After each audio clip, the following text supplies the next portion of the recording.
everybody. Good evening and welcome to the thing that you're watching to prove to girls you don't like football. It's the Steel Toe Evening Show. I'm Aaron. That's April. Hey. I informed April this week, was it this weekend or late last week, that I do not wish to go back to regular paper. You like the card stock? I like cards. Is that what the official name of it is? It is card stock. You know what I call it? Letterman paper. Because I think of David Letterman. I think of, Letterman always used to play with his papers and stuff on his desk, and it was the big heavy stuff and this and that. Or Jon Stewart. It's late show papers. So I got my big heavy papers. I like them. I would like to copy this and reprint it on cardstock. I would like to scan it. Here, we can just give Midland some cardstock and they'll print it for you. Yeah. Just give it. I want everything printed on cardstock. I want to be done with regular paper. All right. Forever. And I don't mean like on this show. I mean like forever. Everywhere. I want this to be an edict. So you want me to send out notices? Yeah. Could you send out a memo, please, to let the world know that they need to switch to cardstock completely? I know this is going to be tougher for developing nations, but it's something that I think the world will see my way. I'll work on it. And they will benefit from. Sorry I didn't do my hair. I thought it would still hold from this morning. And it's just kind of all kind of drooped down. But it makes my hairline look a little better. It's a market improvement. It's not great. It's kind of like an umbrella effect. Yeah, it's kind of more of a Lloyd Christmas thing. Yes, it that I have going on right now. So I actually think, based on that note, you should just keep growing it. Should I just keep it like this? Yeah. No more gel in the morning. Just go Lloyd Christmas. Oh, no. Put some of that like tacky wax paste in there. Okay, and then just kind of let it fall. Sit out in the rain a little more and let it get goopy. Okay, I like that. Happy Martin Luther King Day, everyone, or as we call it, Happy Ass-Eating Statue Day. Why did they do that? What?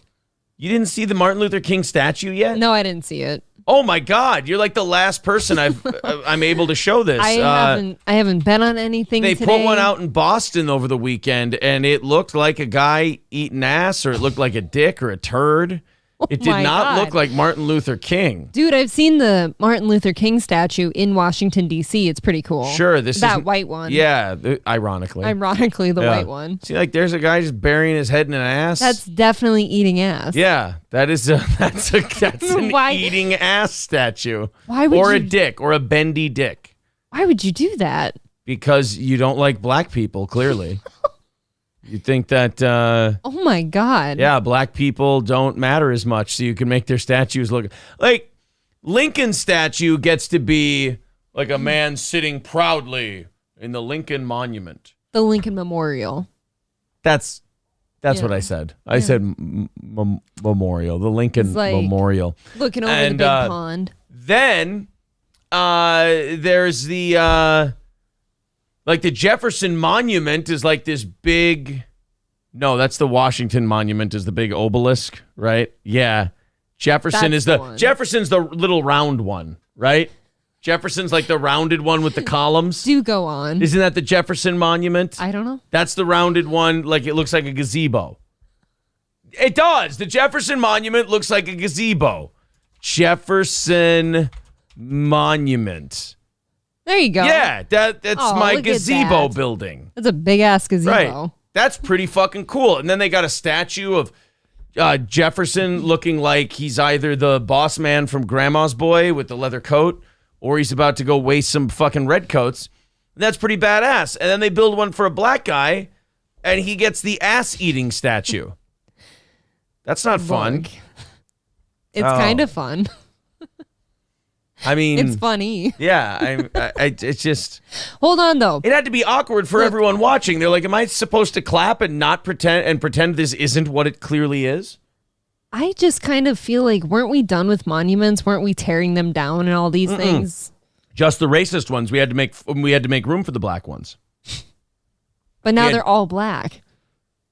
And eating ass. We had to make room for gay black. We made a gay black one. This really is the movie Idiocracy. It's like getting closer and closer. Now we just have ass-eating monuments. Guys, just remember, it all falls apart when we stop collecting the garbage. Make sure we avoid that at every possible turn. All right? And the top-selling movie that year was just ass. We used to write movies, so we cared about whose ass it was and why it was farting. Both those things are very impressive. They're very important. You talk like a fag, and your shit's all retarded. So I say good evening to everyone tonight, or... Azang essay. That's how we should start all of our shows. Yes, you should be playing that while the intro song's on. In my opinion, just... Azang essay. Every time we take a call. Hey, Marquise. Azang essay. Thank you to I Say Gutierrez with $2 says, will the Jaguars lose to the Chiefs? Why are you laughing so hard? That's not, I don't know if that's a trick question. Is there something else coming behind that? I don't know. Citizen M says, no DabbleCon as promised, no evening show as promised. Sitting right here. What? And you asked Kumia about Red Bar off air. I love this show. Citizen M, here's the problem with not asking Kumia about Red Bar during the interview. We talked about him immediately when we got off the air. And the reason we did is because we were having a lot of fun. It was a really fun, awesome interview. Red Bar's a downer topic that not a lot of people, unfortunately, know who he is. He's very niche and down. Right. So we're talking about Opie. We're talking about Patrice O'Neal, Bill Burr. We're talking to Anthony Cumia. These are massive names in entertainment. Red Bar doesn't fit in that conversation. So if you bring up Red Bar, people will be like, what, did I just tune out of the really good professional podcast that was going on and tune into some shithole fucking podcast? Who gives a damn? And Anthony, by the way, it was not an Anthony thing. We brought it up before the interview. And he said, yeah, fuck it. I don't care. I'll fucking talk about Red Bar. I don't give a shit. Talk about anything. And then after, I'm like, we were having a lot of fun, so I just didn't bring him up. And he's like, yeah, I don't give a shit. And then we talked about him for a while. And Anthony did point out, he's like, yeah, Mike was really embarrassed by the Taxgiving thing. Like, he really gave a bad showing. And he got made fun of by some really big name people like Ron Bennington and Gavin McInnes. Mm-hmm. And he really looked out of his element. He was out of his depth. And I think he kind of sulked and pouted about that. And that kind of led to him. They were going to kick him out of there. And he just left before they could. And I think that was, and that's about all the kind of conversation we had. It didn't seem like Anthony really thinks about him at all, ever. Well, as he shouldn't. Yeah, so you wouldn't have gotten anything really. Anything you would have gotten out of it kind of would have been from our side of it. Anthony was just kind of like everything we kind of thought. He was like, yeah, it's pretty much how it went. David, yeah, and and the other thing he said, he goes, he came on and he's a nobody and he's going to come on our platform and be like, I'm not going to do reads. I'm not. And Anthony goes, get the fuck out of here. Like nobody was impressed by his like, oh, I'm a renegade, I'm a rebel act. Mm-hmm. They were all kind of like, who's this fucking dork? Dude, and that's coming from Anthony Cumia. Right. Like he was just kind of like, nobody was impressed by his I'm not going to do reads attitude. We were like, what a nerd. And that's kind of how Ron Bennington treated him in the Taxgiving episode. Zen Rhino says, nice bangs, Zoe Deschanel. Oh, you do have Zoe bangs. Look at those. Oh, can you fan them out just a little more for us? Here we go. Oh. There you go. Is that better? Oh, that's strong. There. Is that better? There. Hey, Victor, if you ever can get me clips of the Vincent D'Onofrio, there, is that better? And the other one I want is like 2 to 3 second clips of his speech to the exterminator. I want that. In the worst I way. want that broken down into like 3 or 4 different clips. Yeah. Like, oh yeah, I want in the worst way. I also want totally convinced of their superiority as they scurry about the short, pointless lives. And then the other clip I want is I've been noticing an infestation here everywhere I look. In fact, there you go. That's all I want. Good evening, David Chandler, the owner of this program. Hope you're doing well, buddy. Hey. Appreciate it. Sage Retard, let's give him his greeting. Sage Retard, PhD, KF. With $5 says, eBay update. My wife got a text alert on my item I'm winning.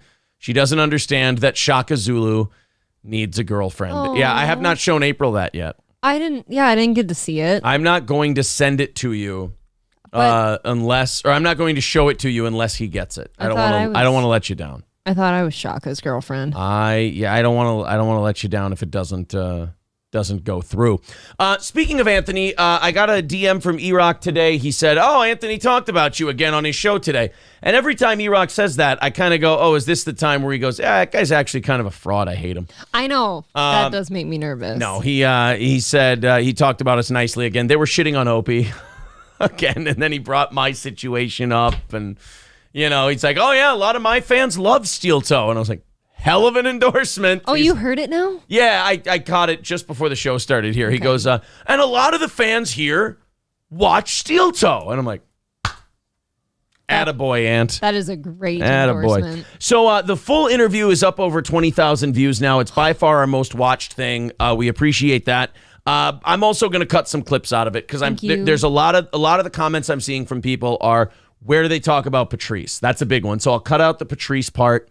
I'll cut out the Opie and Chad part that was the beginning where Anthony's just... Because Anthony was just...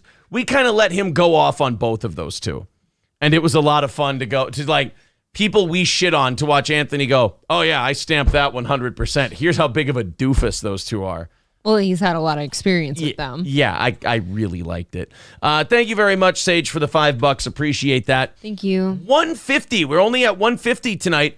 It's still been 6 weeks since we have started a show with a full goal. Now, I am fully prepared for that day to come tomorrow, for tomorrow morning to be back to the old grind, but who knows? If you feel like chipping in, there's the Streamlabs and the PayPal link. Super Chats and memberships count as well. Let's catch up with you guys, and then we've got plenty to talk about today. I have to talk about our dreams. I have to talk about who we'd go to dinner with. The movies we watched over the weekend. April and I got quite spicy this weekend with some of the stuff we did. Getting a little nervous. No. Don't worry. We won't say the stuff I said. Well, how about what I said? My God. Oh, the thing you said today was troubling. I wouldn't bring that up on the air. Nor would I. That's something I would never say it again either. We need to devote some time to that one. Holy shit. That goes beyond this. That whole thing. I'm sorry. Don't worry. I'm not going to say anything about that one. I got a little nervous. Here, just Hitler. How's that? That sounds good. That sounds fine and reasonable. You know we had a fucked up conversation when I make April feel better by going, hey, don't worry. I'm just going to tell them the stuff we said about Adolf Hitler. Okay. And then she's like, okay. I can stop sweating now. Rads of Chaz says, I spent my entire day at Burger King and didn't see any tits. Waste of a day. I had fucked up dream, man. Just a fucked up dream. That is so weird that you do that. Yeah, and then after I fight everyone off, like I've got like the bandages on my lip and stuff, and I fought my way through the Burger King. I'm taking people out. You had left. Like you were so upset that someone reached under your arm and squeezed your tit. You looked back at me, and I'm like, I go in there and I knock the guy out, and then a couple other guys start hitting me, and then it's like a fight scene. It's like Roadhouse, basically. And then I fight my way through that, and you're sitting in the fucking car eating your food. The most troubling part of that whole dream for me is that we had just literally the night before, and which is why I think the dream happened. I had talked about how much I hate Burger King. Right. I hate it. I hate it with a seething passion. Yeah. Like they've screwed up every order I've ever made for them. That's not just a frozen Coke and onion rings. And what's the other part? Like I've just really been into your tits. Yeah. I mean, I don't know, but you were mad that they were there. No. I was telling you that that's going to be dangerous. I was warning you against it. And you were like, no, you'll take care of anyone who gives me any problems. That's what the dream was. You're like, you'll take care of it for me. So I just walked into Burger King without a shirt on. With your tits out.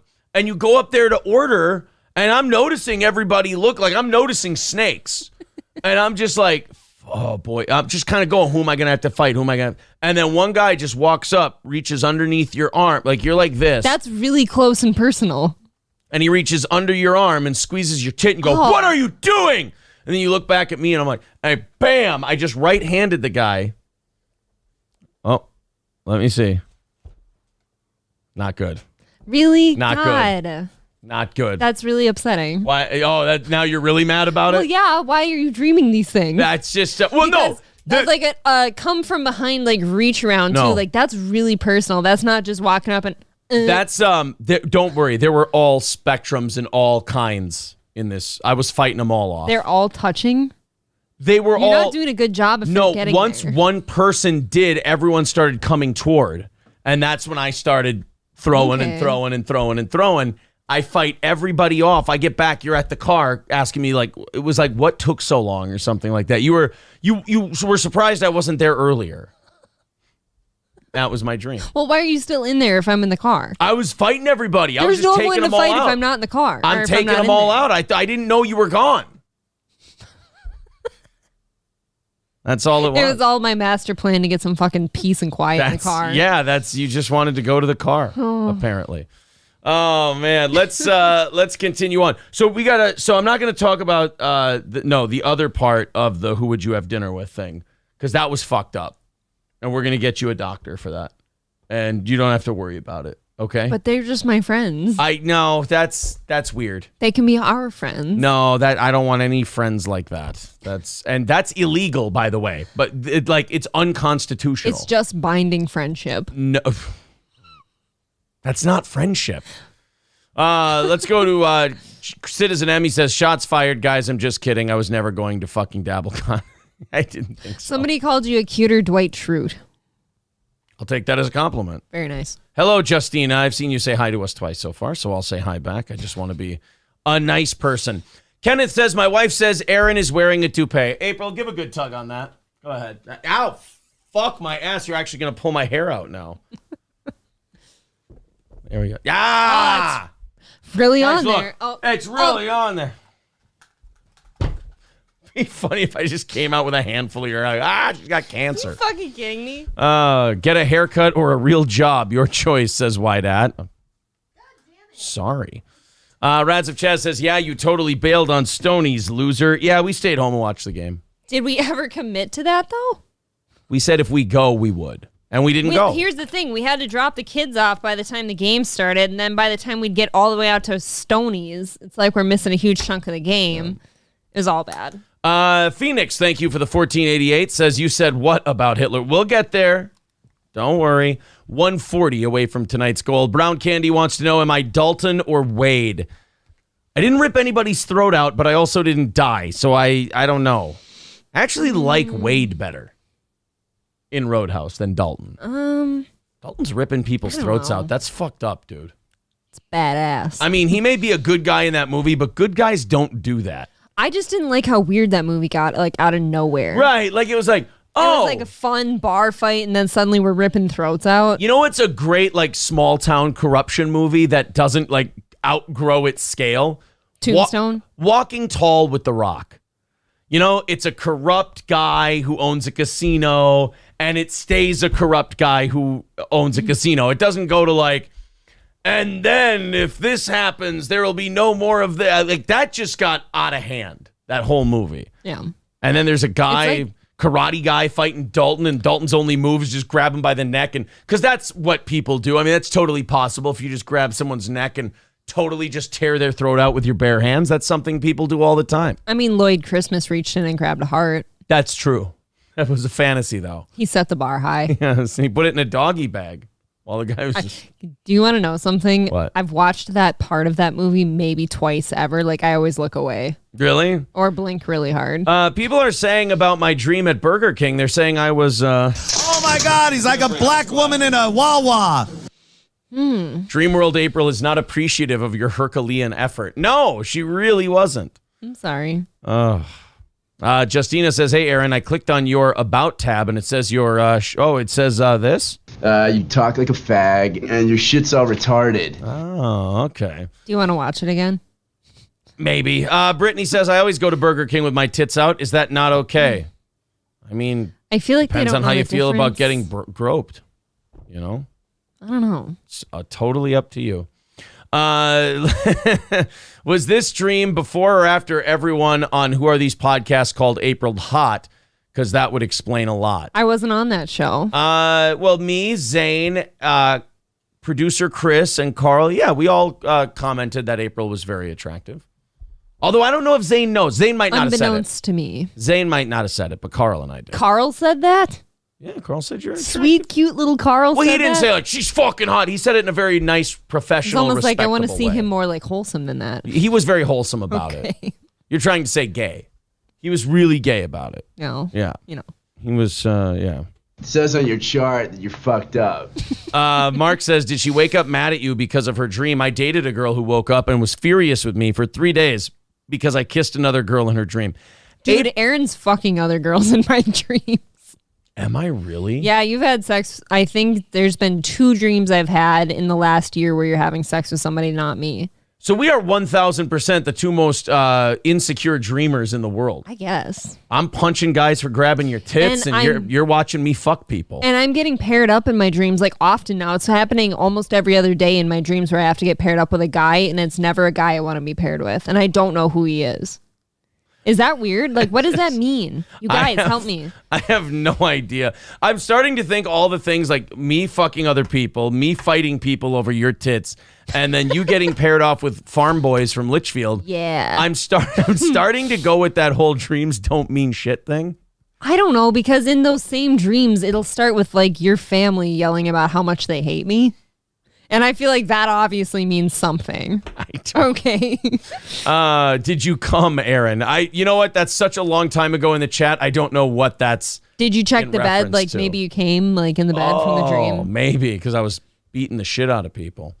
So moral of the story, Aaron goes to BK just to beat everyone off. Well, the way you phrase it makes it really gay. Yeah, I'm not even there at that point. Yeah. Come on. $5 from Sage. He says, show April. I promise I'm going to win this thing. Okay. There you go. Yeah, he'll do it. He'll do it Well, live. Sage, can you message me then? Or can you pull it up?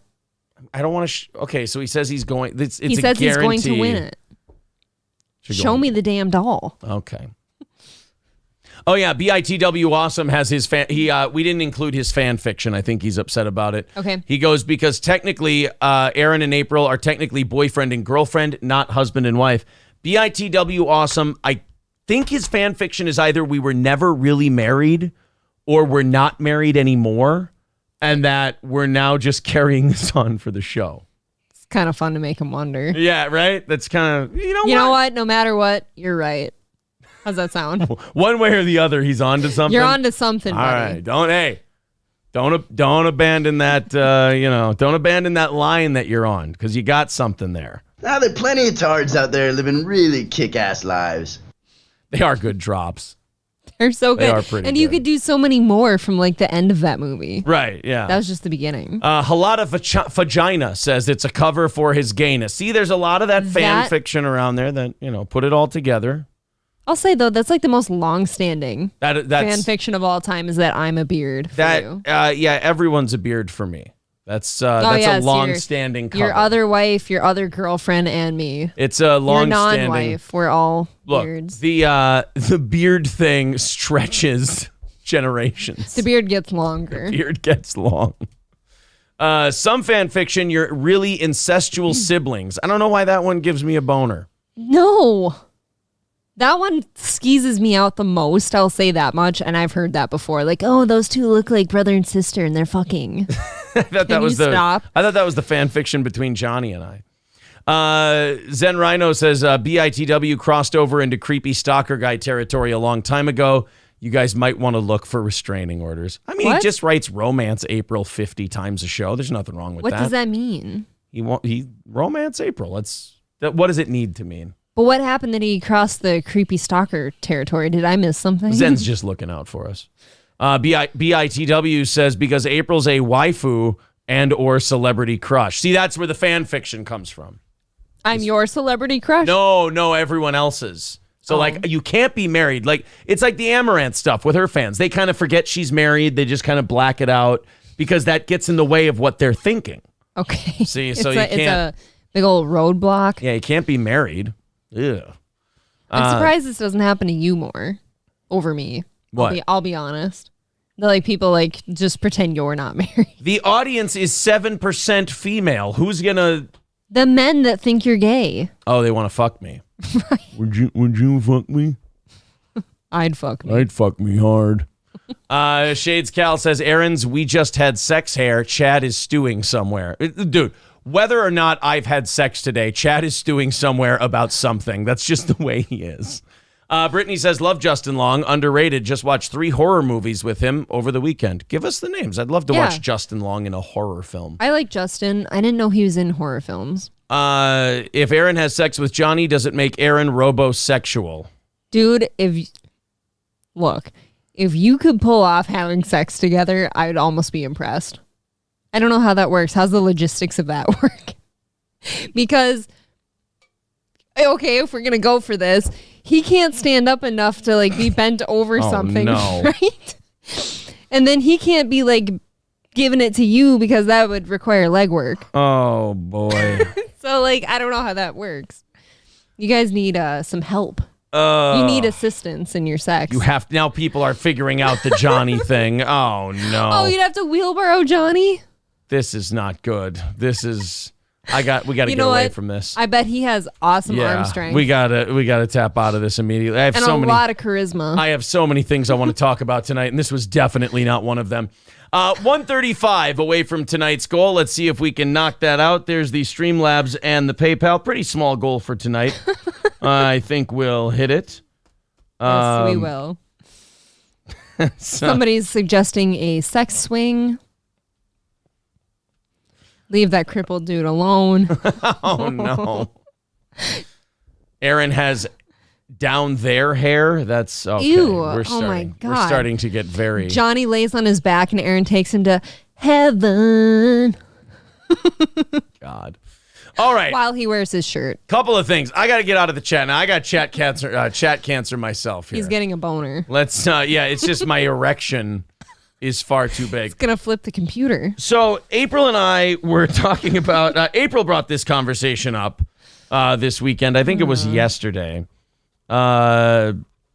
April was asking me if you could, it was yesterday on our way home to watch the game. She said, if you could have dinner or it was a conversation. If you could have a conversation with any person in history, who would it be? And before she asked the question, she had said something to the effect of, I'd really like to have who I'd have a conversation with? And I said, Hitler. She goes, yeah, Hitler. It would be really interesting. I was saying who I'd like to have a couple beers with. Yeah. And it would most definitely be Hitler. Yeah. And I was like, well, yeah, I said Napoleon. And then April said Hitler. And then immediately I went, wait a minute, Hitler, that would be really fascinating. Like, you could talk to him and you could ask him, like, did you mean to, like, get to this level? Like, was it supposed to be? And I was starting to think that maybe Hitler would be like, no, dude, like, I started and then it just totally got away from me and I didn't know what to do at the end. That's kind of what I'd like to hear from him. I just kind of want to have him like, it got out of hand. It's like, I never meant for it to be like that. No, but there's so many questions you could ask him, and I want to know, was he like a total crotchety old bitch, or was he like kind of fun behind the scenes? Yeah. What was he like? Oof. Can he hold his liquor? Yeah, like how many drinks would it take? And also I said, if you had a conversation with Hitler, there's a few times where you'd have to like kind of tap out mentally from the conversation and go, God, he's a lot. Like, this guy's okay. Well, I mean, he killed a few people. Kind of like that really racist uncle you have, but he's really funny. Yeah, like that he'll get to like some really racist shit at some point. You're like, okay, I need to like decompress from this conversation. I need a beer to deal with this shit now. Yeah. KF says you would ask him, how do you cook with wooden doors? Oh, no. How did the doors never burn? Uh-oh. That's not... That's not what I would ask him, YouTube. I can certainly tell you that. But, yeah, because I feel like Hitler would go, look, I didn't want him around, but the idea was not kill him. That just kind of happened because of the way the war was going. Things got away from me a little bit. I listened to a bunch of people, and that's where we ended up. Here we are. Yeah. I mean, I can't really think of anyone that I'd want to talk to first. We never take this into consideration either. Do you want to talk to him mid-war, pre-war, or post-war? After it's all done. I want, like, just about to blow his head off Hitler. And just say, yes, hey, I think so. Like, hey, I'm going to remove you from this universe for a bit, Adolf. Why don't you calm down? Just pluck him. What do you think about everything that went on here? Like, walk me through it, step by step. I want to do, like, the whole documentary interview. Ooh, interesting. What if before you died, whether it's of your own doing or like just you're dying, what if there was a moment in time where like some weird universal thing happened where you got to like go over your life? Yeah. And like a report card, almost explain yourself, talk about it, consider how you think it went. That'd be interesting. That would be really shitty though. I think you'd want to die at the end of that kind of. Lorax Adam Comedy says Johnny promised to watch the playoffs this weekend so he doesn't embarrass himself again. Okay. Lorax Adam Comedy is getting he's becoming a bit at this point. I hope he changes it up and just kind of does his thing, because it's not bad. It's just kind of boring. It's really one-dimensional. Robert says, I want to know if Hitler would be pissed with the exaggerated death. Wow. I don't know if we can say that part. Probably not. Wait. So I said Hitler. Obviously, I'd like to get drunk with Hitler. A lot of stuff to cover. Obviously, right? Why did you say Napoleon? He's one of my favorite. He's one of my favorite people in history. Like, he just, in a time where you had to know somebody to get somewhere, he just was this poor Corsican little shitbag who just rose his way through the ranks just purely on merit. He wasn't like, his dad was minor, like the equivalent of a city councilman somewhere.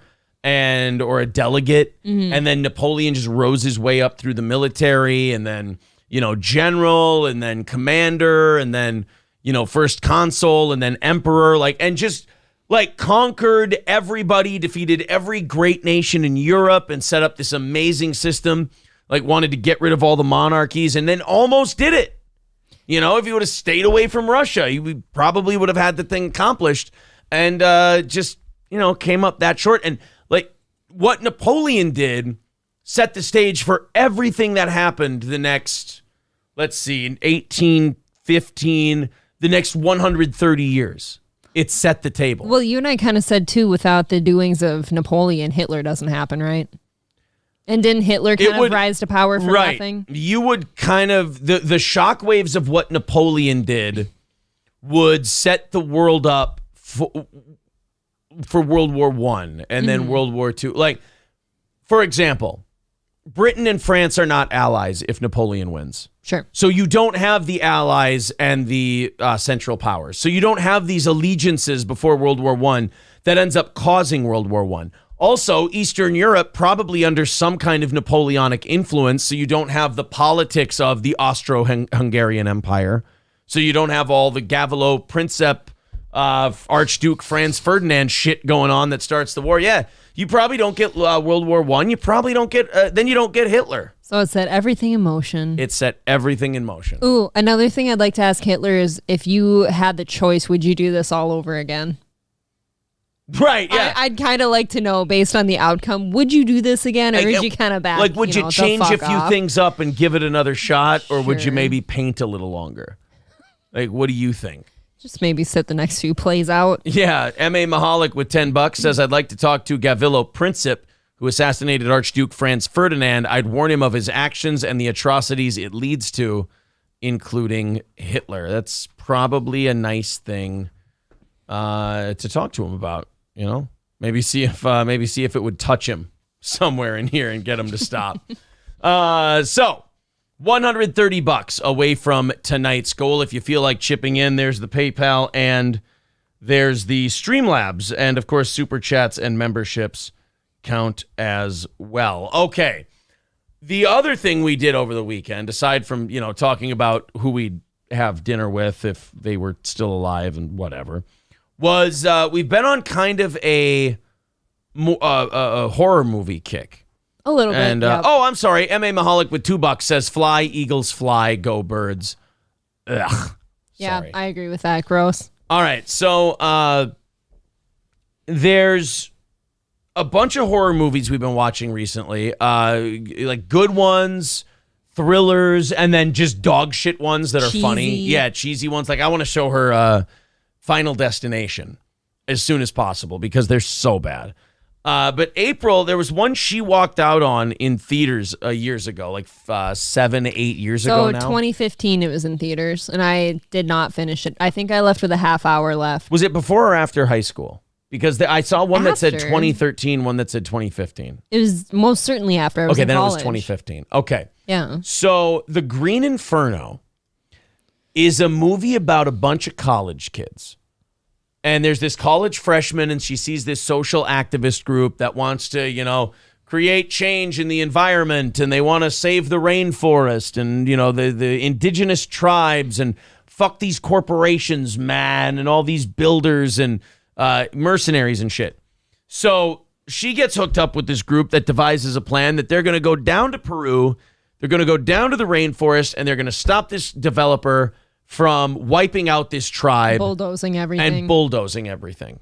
So they're going to go down, and they're going to save the world. Well, it turns out that they're doing a giant publicity stunt. They weren't going to do any actual good, right? The main guy was paid off by another company to stall the other company, make them look like shit so the other company would get there first. He didn't tell all of his followers this, all these college kids. Until later. That's how this whole thing was bankrolled. Well, they run into problems. Their plane crashes, all kinds of other stuff, and they get taken by this primitive, fucked up, crazy ass tribe. Yeah, headhunter cannibal tribe. They've got people's heads on spikes. They've got rib cages displayed on sticks, and they bring all these college kids who go to stay at their nice little college and just shut the fuck up and go to class and say, like, we're going to go down there and we're going to save those little savages from these terrible developers and this and that, and we're going to be their friends and this, that, and the other thing. I was so happy when these college kids started just getting, like, spears through the fucking neck, darts in their head, plane crash, heads cut off. I was so happy because Roasted. I'm like, fuck these college kids. Yeah. Fuck them right in the ass for going there. That's what you get. Stay at home. There's nobody getting beheaded at your college, I promise. And this tribe takes them back. And it is a brutal movie. They take the fattest guy first, and they cut out his eyeballs, cut out his tongue. Eat it live. Chop off his arms and legs and start, roasting him. Not like making fun of him. Shave off little fillets for everybody. He's like a gyros on a spit. It's an aggressive, gross movie. Oh, God. There's all kinds of just crazy-ass shit going on. And then... meanwhile, the rest of them are in an enclosure together. They're in an enclosure together, like a cage, basically. And it's pretty brutal, but April set it up so brutal for me that it was actually kind of a letdown when I watched it, because I was thinking it was like the worst thing I've ever seen, and there's one of the deaths in there where April didn't look, and she's like, what was it? And I'm like, seriously? I've seen the same thing on The Walking Dead. Okay, so you have to understand where I was coming from. I hadn't seen this since 2015. And when I went to Marcus Parkwood to see it, it's on a giant screen. It's booming loud. You can hear the bodies getting torn apart and eaten and all the screams and all the sounds and shit. And it's like nauseating. Yeah. It was too much for me. And I'd never walked out on a movie before. And I couldn't do the last half hour of it. So these fucking monster animals go in there and start eating these kids and start killing these kids. And they're about to, and by the way, I'm going to spoil The Green Inferno. Yes, it's an 8-year-old movie, so I'm going to spoil it for you. There's like 2 or 3 of them left alive. 3 of them left alive at the end. And the leader guy is in the pen. He's in the cage. The fat guy, or one of the other fat guy, and the girl had escaped. The girl whose dad works at the UN and shit, the main character. They escaped, but then they got caught. And then they tied the guy to a post and put fire ant attractant on him. After beating the shit out of him. After breaking all his bones with a tomahawk, then they had ants biting him all over the place. Well, this girl's about to have a clitendectomy performed on her. They're about to cut her clit off because they found out she's a virgin. And April hates these moments in movies. I hate these moments in movies. Just as they're about to take the hook to her clit, gunshots start. Or no, they come by with a head.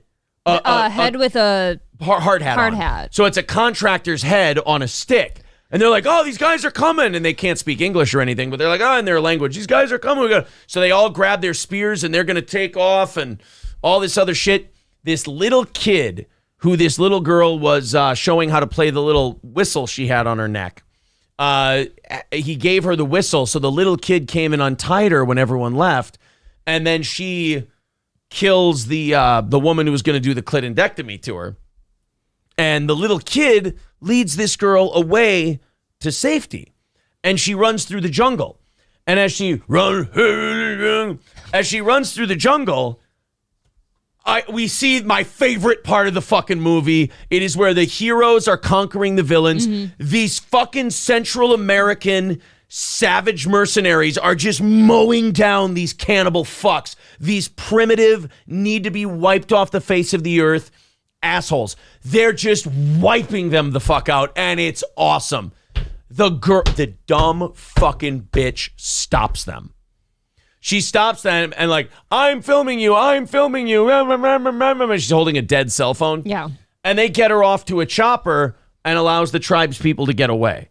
And I'm like, no, they would have just massacred all of these fucking demons who did all this shit to your friends. It is an example. This movie, I don't know if it was Eli Roth making a statement on how stupid liberals are. It might have been that, or how naive. It was a book first, too. Yeah, how naive college kids are. The girl gets back to campus, and her dad is sitting there, and she's being interviewed. And she said, and the tribe rescued me when our plane crashed, and they fed me, and this and that. No sense of aggression. No sense of aggression. Then they asked him, they go, it's been said that these tribes are headhunters, that they're cannibals. Did you see any of that? Like, no, they're peaceful. They're wonderful people. And I'm like, you dumb bitch. Now more college kids are going to go to that place and they're going to get fucking eaten. You should have let those developers go in there, wipe these cannibal savages out, and we would have built a more beautiful thing in their place. It's like when Ned Beatty and Shooter goes, one village, and it stabilized an entire region. Now nobody cuts off anybody else's hand because their grandpa's grandpa belonged to a different tribe. They like us down there, boy. That's how I felt about the Green Inferno. It was maddening. We sat there just angry talking about it, I think, for a long time after it was over. But it's just, it was an example of what these college kids get for thinking they're going to fix everything. And then these people go and literally eat your friends, all of your friends, and they mutilate you. And you still go home and defend them to everyone, and now she's got to live with that. Yeah, and then so she's she gotta live does with that. her Yeah. lies. April and I both go, you dumb fucking bitch.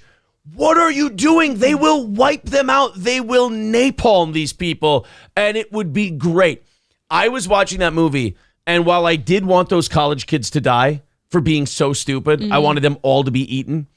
I also told April, I go, I'm not feeling like a Nazi here during this movie, but I'm definitely feeling like a British Empire guy. Like, these people, like, the world evolved and grew around them, and now they're outdated. They don't work anymore. They need to go. Colonize that shit. Right. They just need to be wiped off the face of the earth, and something better needs to be put in their place. Like, this idea, like, the harmony of nature and these indigenous tribes, there's a reason these people go under. And it's because the world evolved, humanity became something different than what they are, and now they've got to be, if they won't step aside, they have to be put to the side. And that's how I felt about that movie, because I'm watching them cook people and eat them and all the gross shit they're doing, and I'm like, mutilate. What would be lost if we just wiped these fucking people out? They deserve it. They live alone anyways. It's not like you're going to know they're gone. Think about it. They fucking deserve it. Yeah. They're nasty. Anyone who comes into that area, they kill them, they eat them, they look at Sentinel Island. Right, they rip their clits off and everything else. They deserve to be wiped out. It was so, like, for the record, I'd seen the majority of this movie. I'd seen 2/3 of this movie until last night. I had never seen how it ended, and I could not have imagined being that angry at an ending. Right. Ever. Zen Rhino says if those savage mercenaries and those idiot college kids had showed up, the cannibals wouldn't have eaten them. Cannibals were the good guys. Well, like, somebody gets lost on the river, though. Like, a party just gets lost on the Amazon. Don't be there. Those people find them. Don't be there. They're going to kill them and eat them. Don't be there. Oh, how about this? Don't go to the jungles of Peru. I hear you. Or how about this? Leave it the fuck alone. We just wipe those motherfuckers out, and then you don't have to worry about them if you get lost in the rainforest. I think there's multiple lessons to be learned in that movie. We can build a fucking gas station for the people going down the river. For anyone who can stomach it, I highly recommend that movie. It's a well put together movie, that's for sure. Yeah, it's a solid film. The ending will make you so angry. Angry, man. She's like, no, they're good people. I'm like, they were this close to fucking wiping these assholes out. It finishes it up. There was people warning her too the entire beginning of the film, like, don't do this, don't go there. Her blonde slutty friend rules. I know. She's awesome. The film does finish it up with like she's having nightmares now, like PTSD nightmares of her. Like she's the one eating her friends now. And now because she lied to everybody and told him that they were a peaceful tribe, like she can never tell anyone that. Otherwise her whole story's blown. Binary Recoil says, and also, doesn't it kind of shit on the memory of your friends who died? Absolutely it does. Yeah. Binary Recoil says, I don't rationalize this new era at all. Literally every one of our ancestors conquered the weak. The tribe was weak. They should have fallen. Exactly. They had sticks and spears. They should have been, they were a disease. Look how quickly it took down modern people, though, just because they were dumb enough to not go in there with anything. Omega Dreads Gaming Channel says Avatar 3. Yeah, I think this movie's also called Avatar 3. Probably. Yeah, I think. These ones are red, though. They're not blue. That's true, yeah. They're blood red, They're all different. of them. So it's a totally different movie. Should have brought Rambo. Oh, Rambo would have carved these motherfuckers up so quick. Dude, it was so crazy, too. Like, there was at least, at minimum, a group of 20 people that went down there. At least half of them got wiped out in the plane crash. It was so brutal. And then the other half, one survived. Yeah. And it was her. And she goes home and lies. Skeezy says, wipe them out and build a resort for fat Americans. It would be more productive than what they have now. Build a water park. Fuck them. Definitely don't send the fat Americans to save the rainforest, though. No. The tribes will eat for weeks. You know who you send to save the rainforest? The mercenary guys. They were doing a good job. Yeah. Zen Rhino says, okay, Aaron, you changed my mind. No, the movie made me a total colonialist, I will admit. Yeah, Eli talked about making this film for a decade before it got made, finally. I wonder if he has, like, thoughts on it that Eli? we could see. Yeah, like of course he does. No, like if he has an interview where he stated. I'm sure. Like, There's here's no way what this that movie he means, doesn't. these stupid-ass kids. Eli Roth on The Green Inferno. Did he do Hostel, too? Here we go. I don't know. He's done a lot of them. Did. I just call him the Bear Jew. Because I told April during that movie, I go, Bear Jew is going all out for this one. Actually, till right now, didn't put two and two together that he actually wrote this. Yeah, Eli Roth is the Bear Jew. Okay. Here he is. Congratulations on the movie. Thank you very much. It's nice to see that's finally coming out after a long wait. Yeah. Oh God, yeah. What'd you get that job for? Killing Jews? And what was it about this movie that made you want to get back into the director's chair? Well, I had an amazing run as an actor and producer, and I was really hungry to direct again. And it was actually my Aftershock co-writer and director, Nicolas Lopez, who's like, okay, I'm sorry. We need another movie. And I had about 60 pages of The Green Inferno written. And during the shooting of Aftershock in 2012, we finished the script with Guillermo Amoedo, and we started prepping it. I wanted to make a movie that looked and felt dangerous. I feel that movies have gotten too safe. I think that everything looks like it's in a studio or in a house. And look, Knock Knock is set in a house too. There's nothing wrong with that. But I feel like there's a dangerous type of filmmaking that's missing. I love the old 70s and 80s Italian cannibal movies, but even films like Apocalypse Now, the Werner Herzog films, Gary the Wrath of God, where you watch the movie and you... God, he's a nerd. He is kind of a nerd. What a fucking dork this guy. I just want to hear him say, yeah, I really wanted all these cannibals fucking slaughtered at the end. I know. I do like his line of thinking, though, where he wanted to do something wild. I was like, really? Because it didn't seem like he was that mad about anything before. And she said, well, he goes there with his friends. They meet girls. That's what they do. And I was like, okay, that's they do. Child soldiers. Like, you really, like what's wrong with you? Don't you care about you Hollywood a-hole? Look at you in Hollywood, not tweeting about Joseph Kony. These people that have never heard of him 24 hours earlier. And then 3 weeks later, it's Free Pussy Riot. And don't you care about freedom of speech? And look what Vladimir Putin did to these girls. And it's so horrible. Free Pussy Riot. Then it's Bring Back Our Girls. And don't you care about Boko Haram? Don't you care about what's going on in this thing that everybody's tweeting, like retweeting defensively because they don't want to look like they don't care. Everyone's like, oh no, I care. See, I retweeted. So I wanted to make a movie about students like that. These kids that go get involved with the cause, that think they can just go in, save the Amazon, not because they really care about saving the Amazon, but because they care about looking like they care. Okay, so he is kind of based. He is kind of based. He's like, fuck these that. kids. I'm sending them to their death. And he The did. moment that they are happiest is not when they shut down the protest and save the village. It's when they're retweeted by CNN. It's when they're trending on Twitter. And it's when they're making the homepage of Reddit. They're like, that's it. Game over. Those are the people I want to see crash in the jungle and just get eaten. Because Yes. Okay. Oh, he said it verbatim. Good. So Eli Roth is just fucking based. He's right, because once it was all over, the main guy was like, we just went viral worldwide. You know, our stream went viral. And we they're did all it. really They're all excited. getting drunk on the plane, and then they crash. He's like, and I want to burn. see these people get eaten. God, did it get from the aggressive point of view after of the that? villagers, they're just invaders. They just see them as people dressed in construction suits tearing up their land, and they've crashed in their backyard. They're going to punish them like invaders. So that's what's fun for me, is the clash of cultures.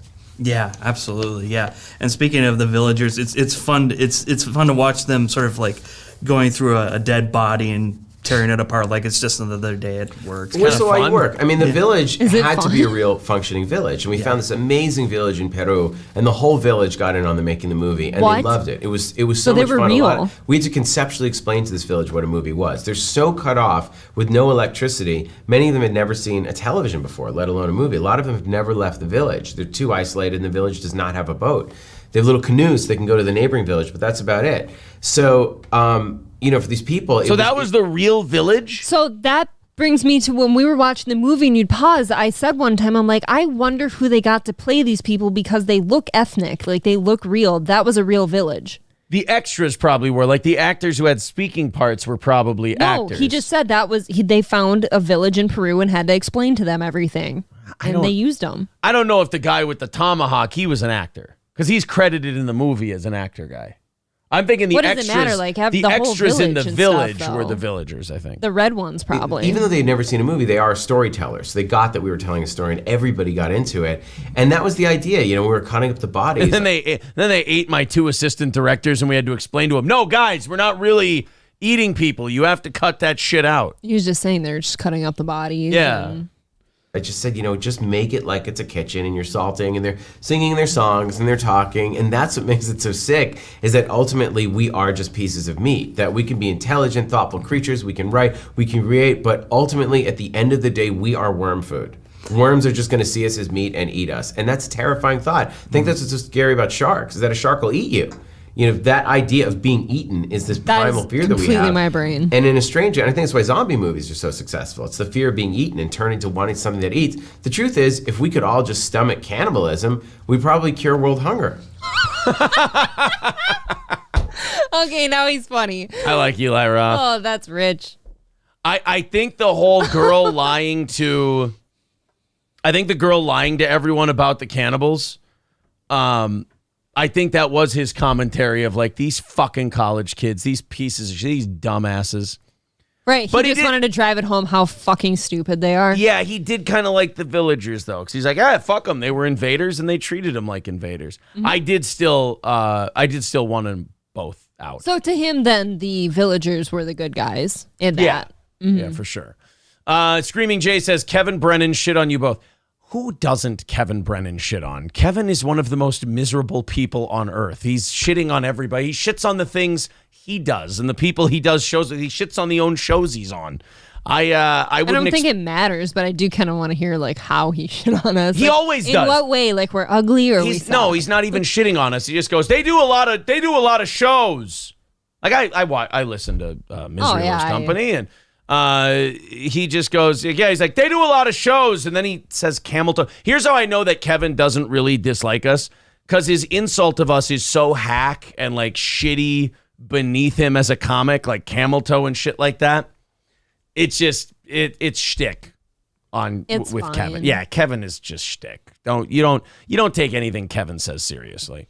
Kenneth says, ooh, Kevin shit on someone, eh? Really? I know that's what he does. Yeah, that's about it. I feel like we're more concerned if he likes us. Yeah, he doesn't like anybody. Jay says, Brittany's body count, over or under 200? Jesus. What is going on with Brittany? I don't know. He just wanted to know what her body count was. I thought that was very funny. Where are we at this evening? 1:30 away from tonight's goal. If you'd like to contribute, there you go. 1:30 away. There's the Streamlabs. There's the PayPal. If we knock that out, we go until 9:30. Right now it's 7:54, so we've got about an hour left in regulation to knock out that 1:30. let's see if we end up doing that. April, would you like to see who Shaka's girlfriend's going to end up Yes, please. being? Where is it? Here we go. That would be it. I don't want to show the audience until it's here, Aw. but that would be Shaka's girlfriend. Oh, she's real cute. Yeah. I like her. That's what Sage, that's a good find. That's what Sage found. So I would be, tickled to have that as his girlfriend. Robert says Kevin is truly jealous of his brother. I don't think that is shtick. Well, I mean, yes, he's got. You have to be jealous of Neil Brennan. I mean, I'm jealous of Neil Brennan. The guy wrote Chappelle's Show. The guy he's worth millions of dollars. He's incredibly successful. Of course. Screaming Jay says, I'd love to see you guys have Kevin Brennan on. We've invited Kevin on, and Kevin's had me on his show. And he really enjoyed me, and he had a lot of fun with me, and we did a great show together. I don't know if I've seen Kevin do other shows than Kumia's. No, I haven't seen him do shows other than Kumia's. No, I did Kevin's show. I talked to him for a long time afterward, and Kevin was, I know he probably doesn't want anyone to hear this, but he was a really nice guy. So, that's why everything Kevin says on his show regarding Steel Toe, I take it as complete shtick because I've talked to the guy personally. It's, look, I don't want to ruin the mystique, but there's a performance guy who's doing a shtick. If you were that angry in real life all the time, you'd be dead by now. You couldn't survive. Are you sure? I'm positive. So then Chad's thing is all an act. No, he's trying really hard to be what he thinks Kevin is. Oh. That's totally different. Chad doesn't know Well, how that's respectable then. Yeah, that's totally different. Our buddy David Chandler with a little shot in the arm over there on PayPal. Thank you, buddy. $50 coming in from owner of Steel Toe Media Incorporated, David Chandler. Thank you, pal. That puts us 80 away from tonight's goal. All right. Somebody said, I think it was Screaming Jay, said have Dave Landau on. I thought about that. And Dave Landau? Dave Landau would be a good one. Crowder tweeted today, I'm done being silent. I'll talk about it all tomorrow. So Crowder's going to reveal all. Okay. Crowder has had it with the Blaze stuff and staying silent, and I don't think he's been on the air for a month now. So we're going to hear. Now, look, Crowder is the king of teasing, like, this is going to be huge, and then it's nothing. So I don't hold out hope that this is anything more than, like, Crowder he'll be politically correct about the stuff with the Blaze. He'll be, he'll kind of tell you what he wants you to hear about the Blaze and nothing more. I don't think Crowder isn't like an in-depth burn bridges, let it all out there kind of a guy. He plays the game. He's not a scorched earth kind of a dude. He's out of the Blaze now, so what's it matter? Isn't he doing his own thing on Rumble and shit? We don't know. That's the thing. People don't know what he's doing. He hasn't been on the air since the Blaze thing went under. Well, maybe he's about to tell us. Dave Landau started a new sketch comedy YouTube channel, so people don't know if he's going to be with Crowder. Crowder's listing job positions for 4 different positions. So it seems like every time Crowder goes on one of these big breaks, he comes back with an entirely new staff, and nobody knows what the hell happened. I feel like you kind of have to, though, if you're doing a new thing. Yeah, I don't know. It's, he does this deal where, and again, as far as saying, oh, Crowder's going to reveal all tomorrow, I doubt it. And the only reason I say that I doubt it is that Crowder had that guy, Not Gay Jared, on his show. And when he had Not Gay Jared and Not Gay Jared showed up, Crowder didn't say a word about it. He didn't let the fans know what was going on. He didn't let them know. He just disappeared. Right. The guy just disappeared and was never brought up again. So Crowder's not a tell-all kind of a dude. He's a hype beast, if you will. But he said today on Twitter that he's going to tell it all. I'm very excited to hear it. Yeah. And as far as Dave Landau, I'd love to have him on the show and, spill the beans about Steven Crowder. We've been watching a lot of stuff from Texas lately, and it's because in Texas, they just kind of do things differently. They didn't get the memo that you're supposed to just kind of let people steal stuff. They didn't get the memo that you're supposed to let homeless people just camp outside your businesses. Sure. They're playing loud classical music. I love the loud classical music thing from this morning. Me too. Because it was so funny to watch the homeless people go, oh, they got this music playing and I just really don't like it. It's obnoxious and it's invasive and they won't turn it off. I'm like, really? You don't like it when people who don't belong in your area are intruding upon it, causing problems and not relenting or realizing the kind of damage they're doing. But now that's actually their area, though. You hate that, do you? I'm afraid I've got some bad news. Dude, I was laughing so hard, though, about the classical music part. Yeah. I've had one job before where the two owners were old people, and for some reason inside their business where people shop, they had to have classical music on. Yeah. And it was the most obnoxious thing in the world to sit and work to. It is awful. So, of course, that's what you scare homeless off with. So, in Texas, some guy tried to steal a purse in what looks like just an open lot. Like I don't know. Just a mugging kind of? Yeah, I don't know the setup here, but the caption is "Don't steal purses in Texas." So apparently this guy down on the ground tried to steal someone's purse.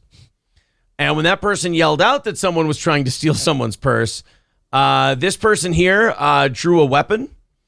This person in the suspenders held the person down on the ground. Oh, no. And they decided they were going to keep that person there.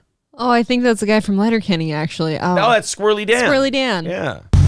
Oh my God, this is something else. Everybody looking. The lady is pointing the gun at his hand to try to steal. Oh,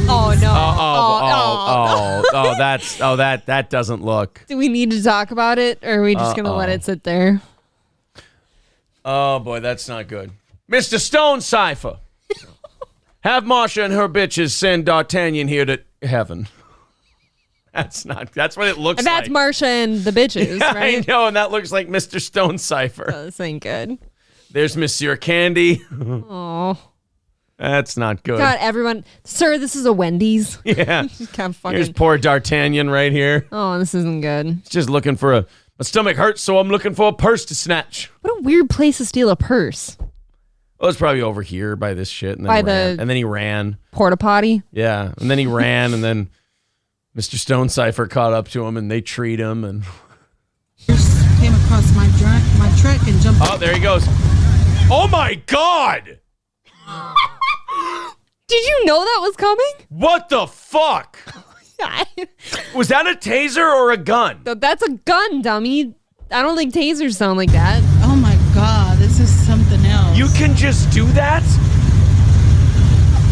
They don't fuck around in Texas. I think you can just do that if they stole your thing. Steal an old lady's purse. Came across my truck and jumped.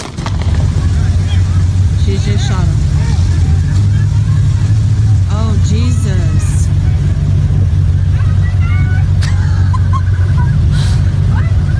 This is so bad. She just shot up. Oh my God. The guys tried to steal a purse. Oh. He was running and jumped over my truck. Oh shit.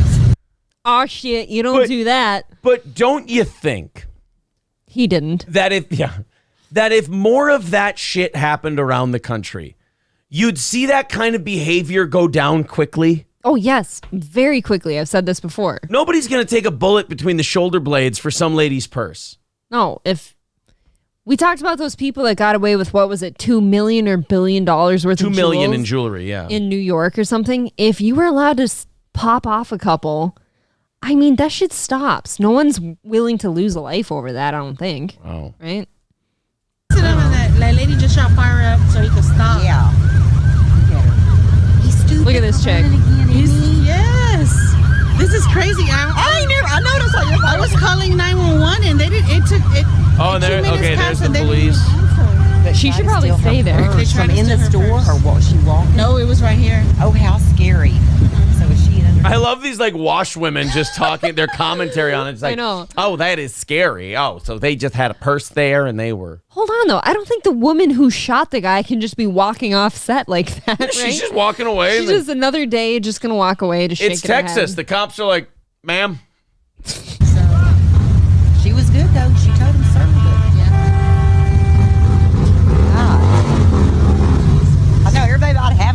Nobody.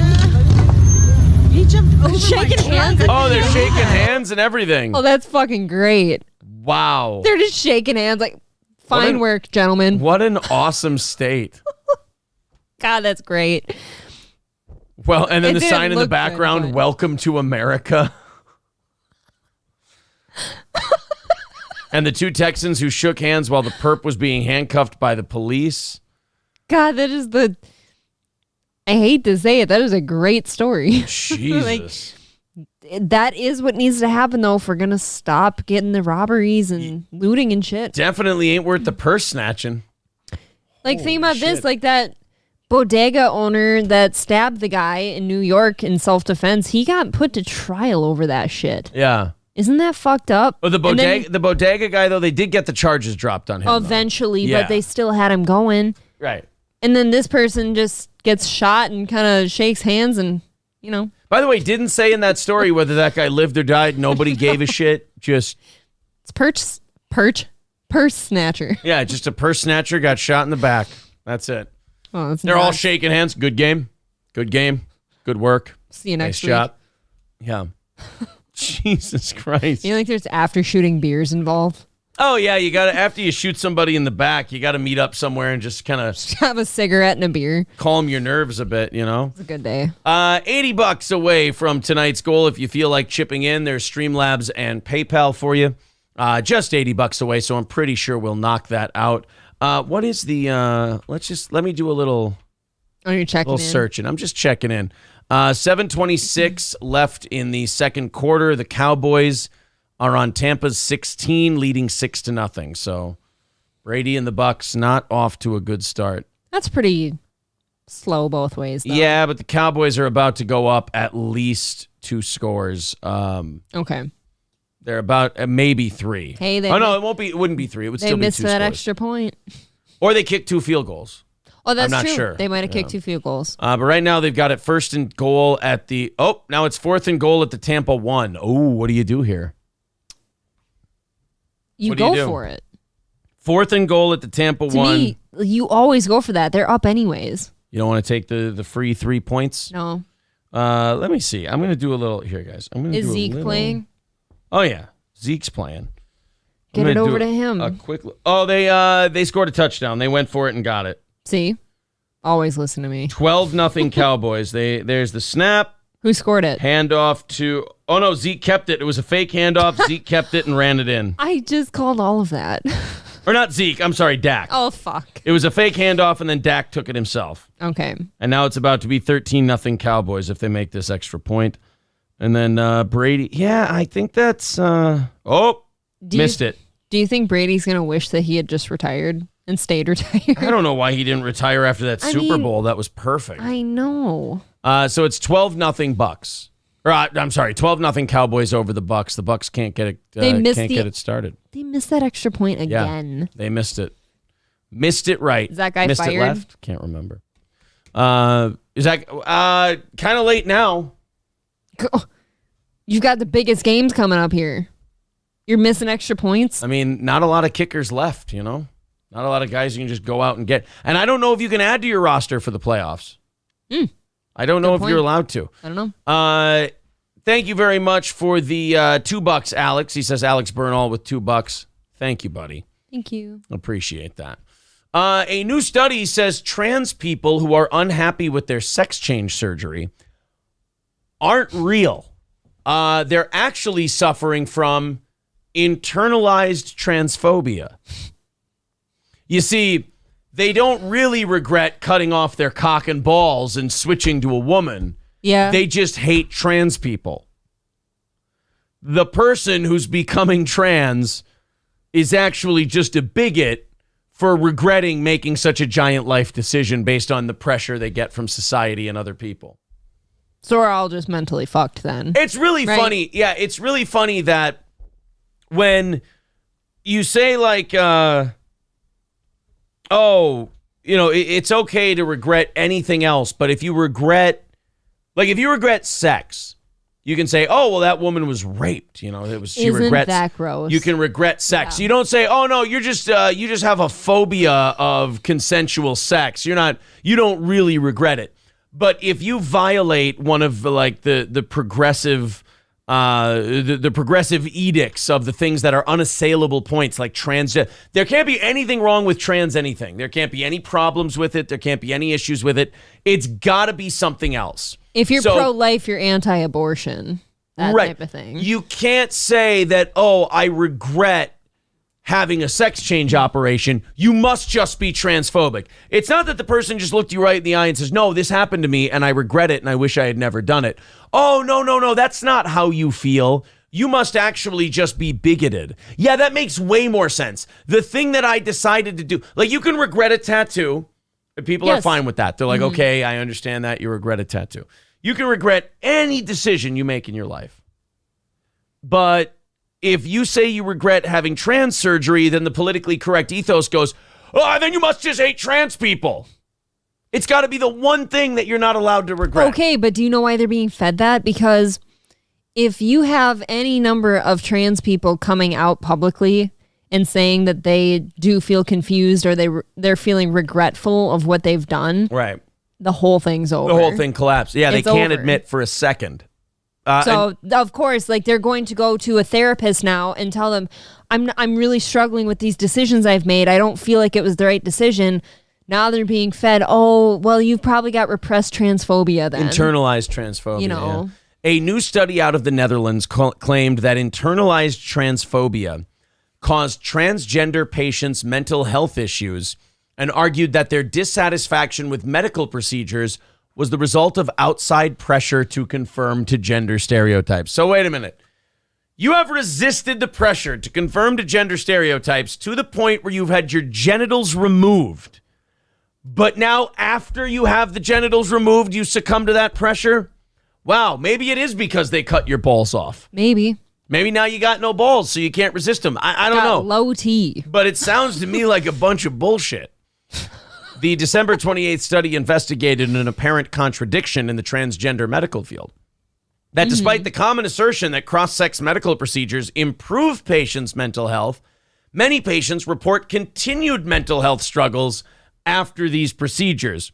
Weird. It's like you were full of shit the entire time. Oh, so cutting off your balls didn't make you feel any better. It's almost like these people were already just mentally ill, and you should have treated the mental illness. And wow, surprise, surprise. I don't think you need a PhD to find out that some people, if they have some kind of internalized mental health struggle, chopping off their genitals is not going to bring them the clarity that you think it will. It seems like a pretty finite thing, too. It's not like you can reattach your dick. A little bit. Well, don't tell John Wayne Bobbitt that. But his wasn't fully severed, so, just a hack with a house knife. So, researchers said stress, stigma, and internalized transphobia caused the issues and examined patients' different ways of coping. So it can't be that you regret it. That's impossible. It has to be that you just hate yourself. Some patients reported being dissatisfied with surgical and medical outcomes, explaining that they did not actually look like the opposite sex, didn't like the way they looked, or felt uncomfortable with the changes to their bodies. But researchers claimed their dissatisfaction on patients' high expectations. Okay. So, that basically just said, they were just unhappy that a dude can just straight up look like a female when it's over. They didn't look like Margot Robbie. Exactly. They went in as Mark Addy from Game of Thrones, and they didn't come out Margot Robbie, and now they're just mad. It can't be that people legitimately just regret having it done. Boy, the lengths they're going to protect. That's how you know this isn't science. This isn't medicine. This is how you know it's religion. Because they're doing anything they can to come up with an excuse as to why they're not getting the answers they want. Yes. And you're right. You can't have anyone coming out and saying maybe it is just a mental illness we need to treat, because the whole thing falls apart. Right. It then you can't be special. It could just be people caring for people close to them that are maybe going through this, and they're concerned that they have a mental thing they're going through. Right. No, you're transphobic. Participants frequently mentioned having maladaptive cognitions concerning gender and transition, which included having stereotypical images of men and women focusing on gender incongruent characteristics and experiencing internalized homophobia, the study read. When participants were mainly focused on gender incongruent characteristics, they were not easily satisfied with the results of the treatment, leading to increased chances of reporting negative emotions, discomfort, and or requesting reoperations and surgical corrections. So you're saying that it's not the fault of your hypothesis that maybe this all isn't just an identity, and if you have an operation, you'll start feeling better mentally. When that gets proven incorrect, you go, oh, well, the person feeling it must just be, internalizing transphobia. I mean, it can't be that we've really fucked up an entire generation of people and we've sold them this bill of goods and we've told them that this thing will make them feel better. And then when it doesn't, we should probably re-examine what we're telling people. No. We've gone too far. We've peddled this bullshit to too many people. We're pot committed. Now we have to gaslight the shit out of the people who we've already gaslit into having the surgery and make them feel stupid. Will we come full circle? Will we get to the point where we do just talk about how maybe we have screwed all this up and we do need to focus on the mental health? I think the majority of us already do. But the problem is we're not the ones that matter. The people in charge of making those decisions are not there because it's something extra to them. It's not right and wrong. It's about their control versus other people's control. So, imagine that being the thing you want to control. Right? I mean, you talk about a God complex. Unless we get back to... That's worse than God. Just like what we said about the Botox shots. Unless you start getting back to this, because those people aren't doing that anymore once they've got those... Yeah, that's true. procedures. Could be encouraging it as a way to keep that old population down. I don't know. Sorry, I don't know what I can say on here. I'm not sure. At any rate, we're $80 away from tonight's goal. If you'd like to contribute to that, we're about 45 minutes away from the end of regulation. 30 minutes of overtime is on the line. $80 away. There's the Streamlabs link. There's the PayPal link. We're a listener-supported show. Super chats and memberships count as well. So thank you guys very much. If you feel like throwing in, there you have it. All right. This was supposed to be an emotional thing. So I want to see if I get emotional watching this. Okay. April's an emotional person. Yes, I am. April's been known to cry at very touching things on the air before. Zaboomafoo's death. Zaboomafoo's death, of course, she cried about that. But Brendan Fraser kind of completed his comeback last night. He won a Critics' Choice Award for Best Actor. Okay. For his movie The Whale, where he wore the fat suit. He was really fat. Played the giant guy. Well, Brendan Fraser gave a speech. Now, remember, he went away for a while. He, from what I understand, Brendan Fraser told his story about how he was violated coming up in Hollywood and how he was sexually harassed and things like that. And that kind of, he got, I don't know if blacklisted is the right word, but he didn't work as much after that. After he started calling out producers, he stopped getting those big roles. I mean, you don't go from the Mummy franchise to just, we're not interested. You don't make us any money. Nothing anymore. So now he's back because all of these scumbags and scoundrels have been arrested. Well, not all of them, but a lot of them have been called out, arrested. It's been brought to light. So now Brendan Fraser's got to come back. And in this case, Brendan gave his acceptance speech, and apparently it was very, very good. Let's check it out. This movie, The Whale, is about love. It's about redemption. It's about finding the light in a dark place. And I'm so lucky to have worked with an ensemble that is incredible. It includes Hong Chow, who should have her own movie based on every character she's ever played, and Sadie Sink, who is, I've been telling everybody that she's incredible. Who are you? Your talent presages your years. It took me 32 years to get here. And Ty Simpkins, you won the game ball every day. And Sam Hunter, you're my lighthouse, a writer. And Darren Aronofsky, I was in the wilderness, and I probably should have left a trail of breadcrumbs. So, but you found me. It's nothing worse than a guy having a panic attack and making a joke. You're like, do I laugh? I don't know what to do either. He's losing his fucking mind up there, and he's like, you can tell he's like a genuinely nice guy, though. He's giving, like, everyone else goes, oh, I'd just like to thank my co-stars and this and that, and they've got that air of Hollywood. This guy's losing his fucking mind. He's like, you're so great. You're fucking amazing. You're my lighthouse. Like, dude, chill. Everyone means something epic. Right. Like, he's like, you're my ship in the ocean. He's like having a Will Ferrell Anchorman meltdown. He's like, you're my guiding light. You're my shining star. You're my North Star. I love you so much. Will Ferrell's Will Ferrell's going to play Brendan Fraser one day, and this speech is just going to be like the phone booth scene in Anchorman. No, it is. I'm in a glass case. I'm in a glass case of emotions. I hit him with a burrito. The madman fingered my butthole. The madman. On the motorcycle. He fingered my butthole. And like all the best directors, you merely just showed me where to go to get to where I needed to be.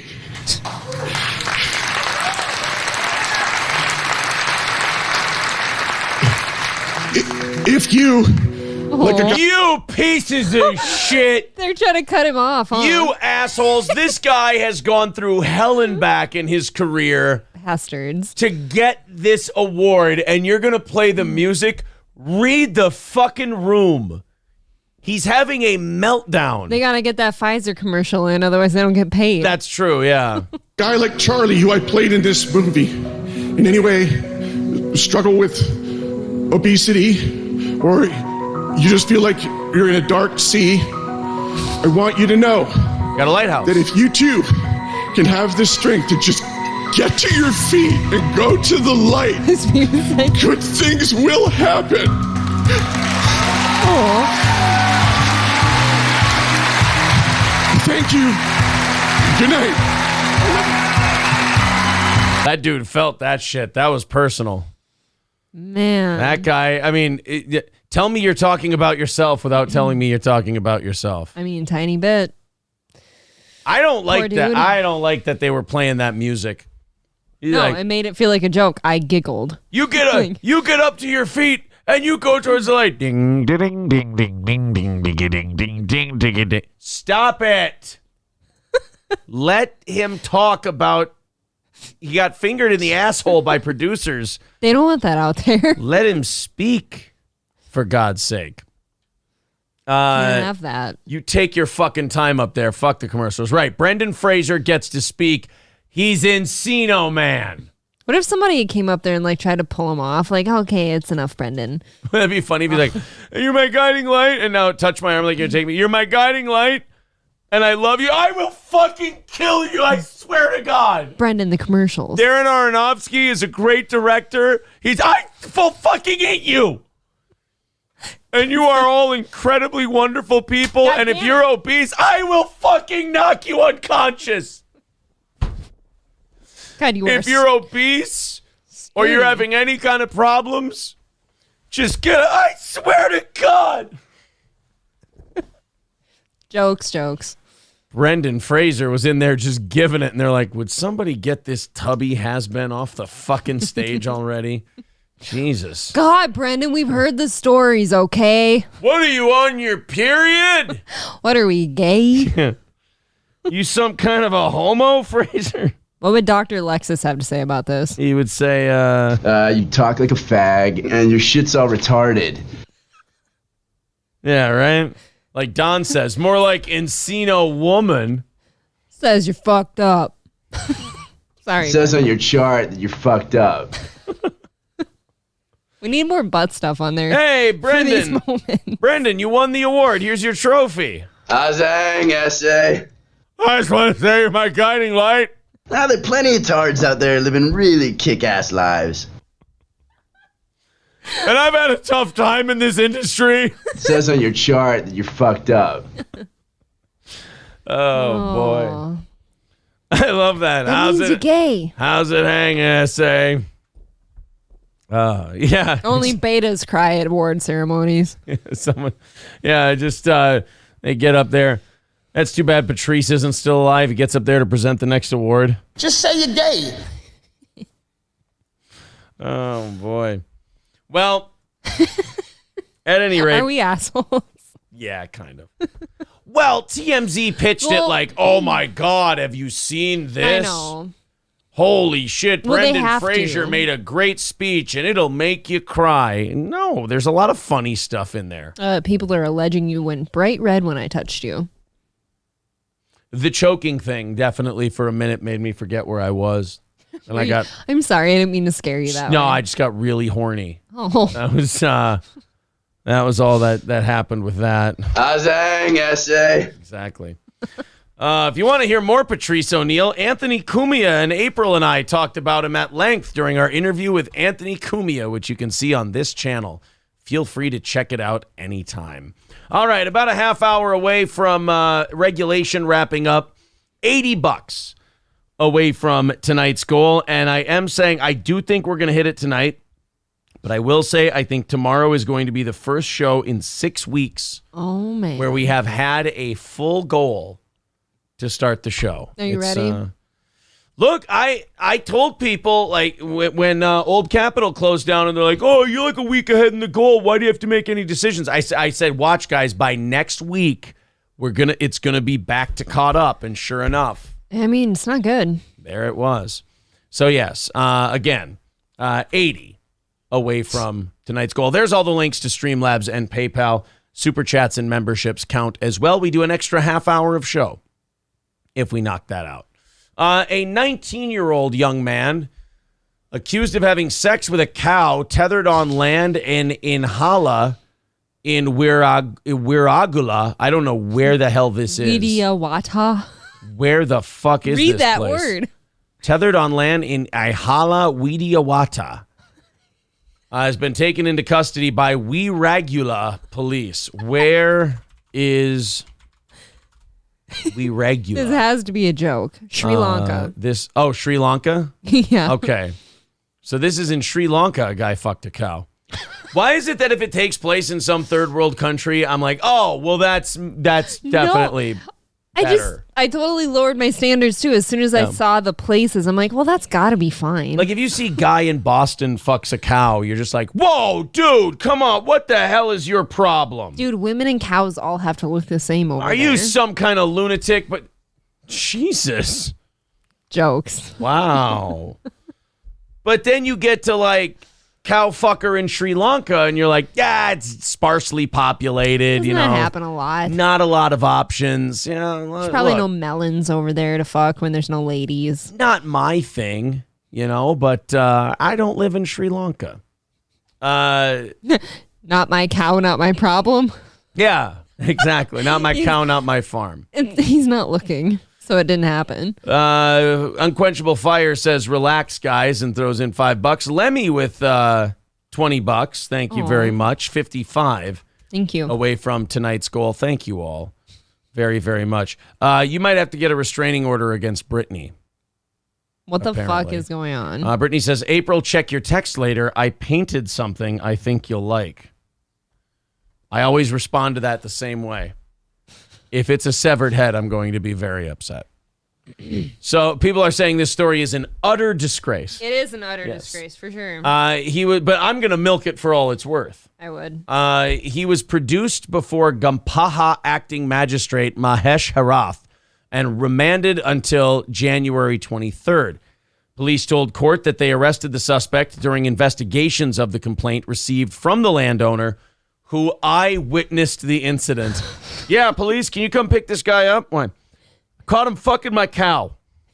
No, he's still in it. No, he's in there. Deep. Oh. And it's my prize cow, and I don't want him fucking up her innards. Can I say something else, though? I feel like... not at all. Okay, go ahead. I feel like there's absolutely no satisfaction for either of the participants, right? Because a cow's going to be loose as shit because it's a cow. Right, and of course. you're got a tiny dick. Yeah, to a cow, we all have small dicks.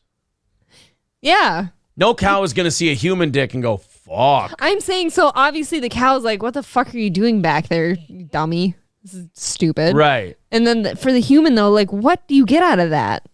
Close your eyes and pretend it's a woman. It stinks too. It's got to stink. Yeah. I don't know. You can't. This can't be enjoyable for you. Look, you're gonna have to talk to him. I don't get involved in these matters.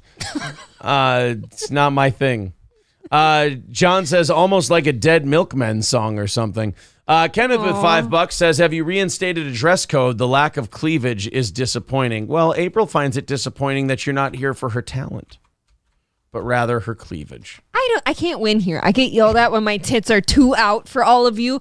Do you remember last Thursday or Friday I wore my camouflage shirt and it was like a quarter zip and there's like an inch of cleavage? Yep. And there was like 3 people in the chat just pissed I had my tits out. Right. And now it's like not enough. It's like you're back in middle school. Either you're getting in trouble for showing too much cleavage or your band teacher won't fuck you. We all want the band teacher to fuck us, obviously. Yeah. Did you have a hot band teacher? No, we all considered him more like a dad. Oh. So you definitely don't want your dad fucking you. Well, so. I mean, you say definitely. Other people would say different. I'm not here to judge. I don't put myself. Look, I don't say controversial things like that. I wouldn't say he was unattractive. It's just you don't want like a dad figure fucking you. So the answer is no. All right. I understand. Not that one. We are now $15 away from our goal. Yule Gibbons with $30 says, for being my lighthouse. Aww. Thank you, buddy. That's very nice. Why didn't April do the Who Are These Podcast pod? I wasn't invited. Number 1, she wasn't invited. Number 2, the kids were here. And number 3, it was about 2 people that I don't think she had any really interest in talking about. The entire premise of you on was our interview, our dual interview with Kumia. I just didn't think the 2 people we were making fun of for an hour were up your alley. Like, I didn't think you would want to talk about them. So I just kind of said, yeah, I'll fucking do it. That's fine. Sounds good to me. I am not really into working on the weekends anyways. Can we get back to cow fucking, for God's sake? If we must. I'm sitting here, I'm soaking over here thinking about it, of course. I'm losing wood. In the cow? Or, Oh, that would be horrible, don't you just kind of lose it in there? Yeah. You don't know what's coming back out on it. You got to close your eyes. Well, cow shit, most likely, because you're going in his ass. You need to. It would be tighter. Yeah.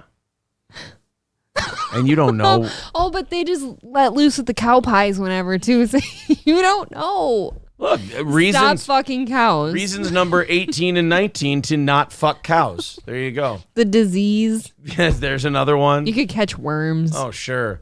And what the cow can catch from you? Got to think about that too. It's Sri Lanka, for God's sake. It's where the Delta variant became a thing. So. Oh, so now you gave the cows anal COVID. Anal COVID, yeah, butthole COVID. Good one. The magistrate ordered the prison superintendent, Mahara Prisons, to refer the suspect to a psychiatrist in Ragama Teaching Hospital and produce him on January 23rd with the medical report. We actually got his medical report, if you'd like to hear it. Yeah. It says on your chart that you're fucked up. You talk like a fag, and your shit's all retarded. So, that I just personally, feel like I think you that's should probably just- pretty accurate. How about that? Like, you don't even go to jail for cow fucking. You have to go just see a head doctor, basically, and just have him tell you, he's just, different strokes. People are saying you could catch mad cock disease from fucking a cow. That's very true. What if your cock just got really angry and disoriented? I don't know. Thing has a mind of its own. Why are you doing this to me? All right, guys, we have met our goal. Thank you very much to Jeremy for the 15 and knocking it out. We are now on to tomorrow morning's goal. There we are, 3:50. Cool. We're gonna have looks like we're gonna have a full one tomorrow. We got a little less than an hour left in tonight's show. So we are, there we go, that far from tomorrow morning. All right. While we're doing PSAs, I'm going through all of my DMs tomorrow for like VIPs for the show on Saturday. Make sure you're letting me know if you're coming, please. Yes, we've got the Steel Toe Comedy Show coming up this Saturday at Partners Pub in Sartell. If you could throw that link up in the chat. We are more than half sold out now. More than half the tickets have been claimed. If you're a VIP and you'd like to claim your 2 free tickets, contact April. Excuse me. He forgot my name. Hiccup burping at the same time. And if you'd like to grab your tickets from Eventbrite, if you're not a VIP, you can. Eventbrite.com, Steel Toe Comedy Show. If we could throw that link up in the chat, that would be great. Otherwise, just go to Eventbrite.com, Steel Toe Comedy Show.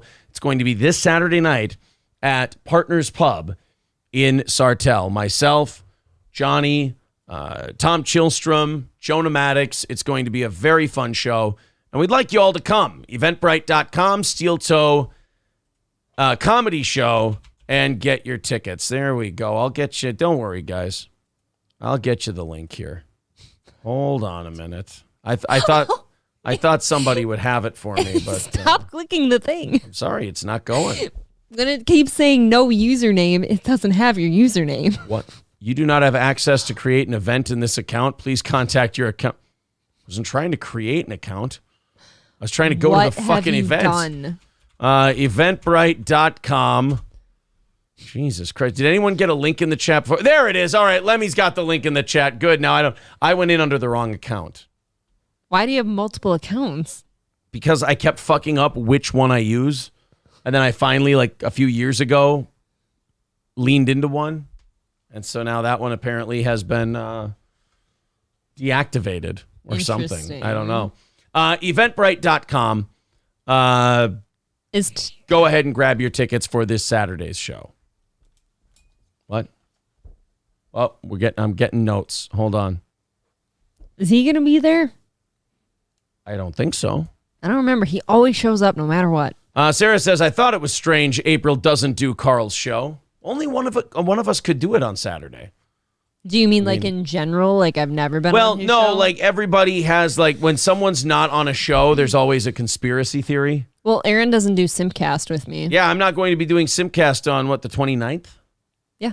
29th yeah, of... January 29th, I'll be back. January 29th, and hopefully this time, a new friend of the show, Alex Stein, will not accost April. That was maybe the most fun, though.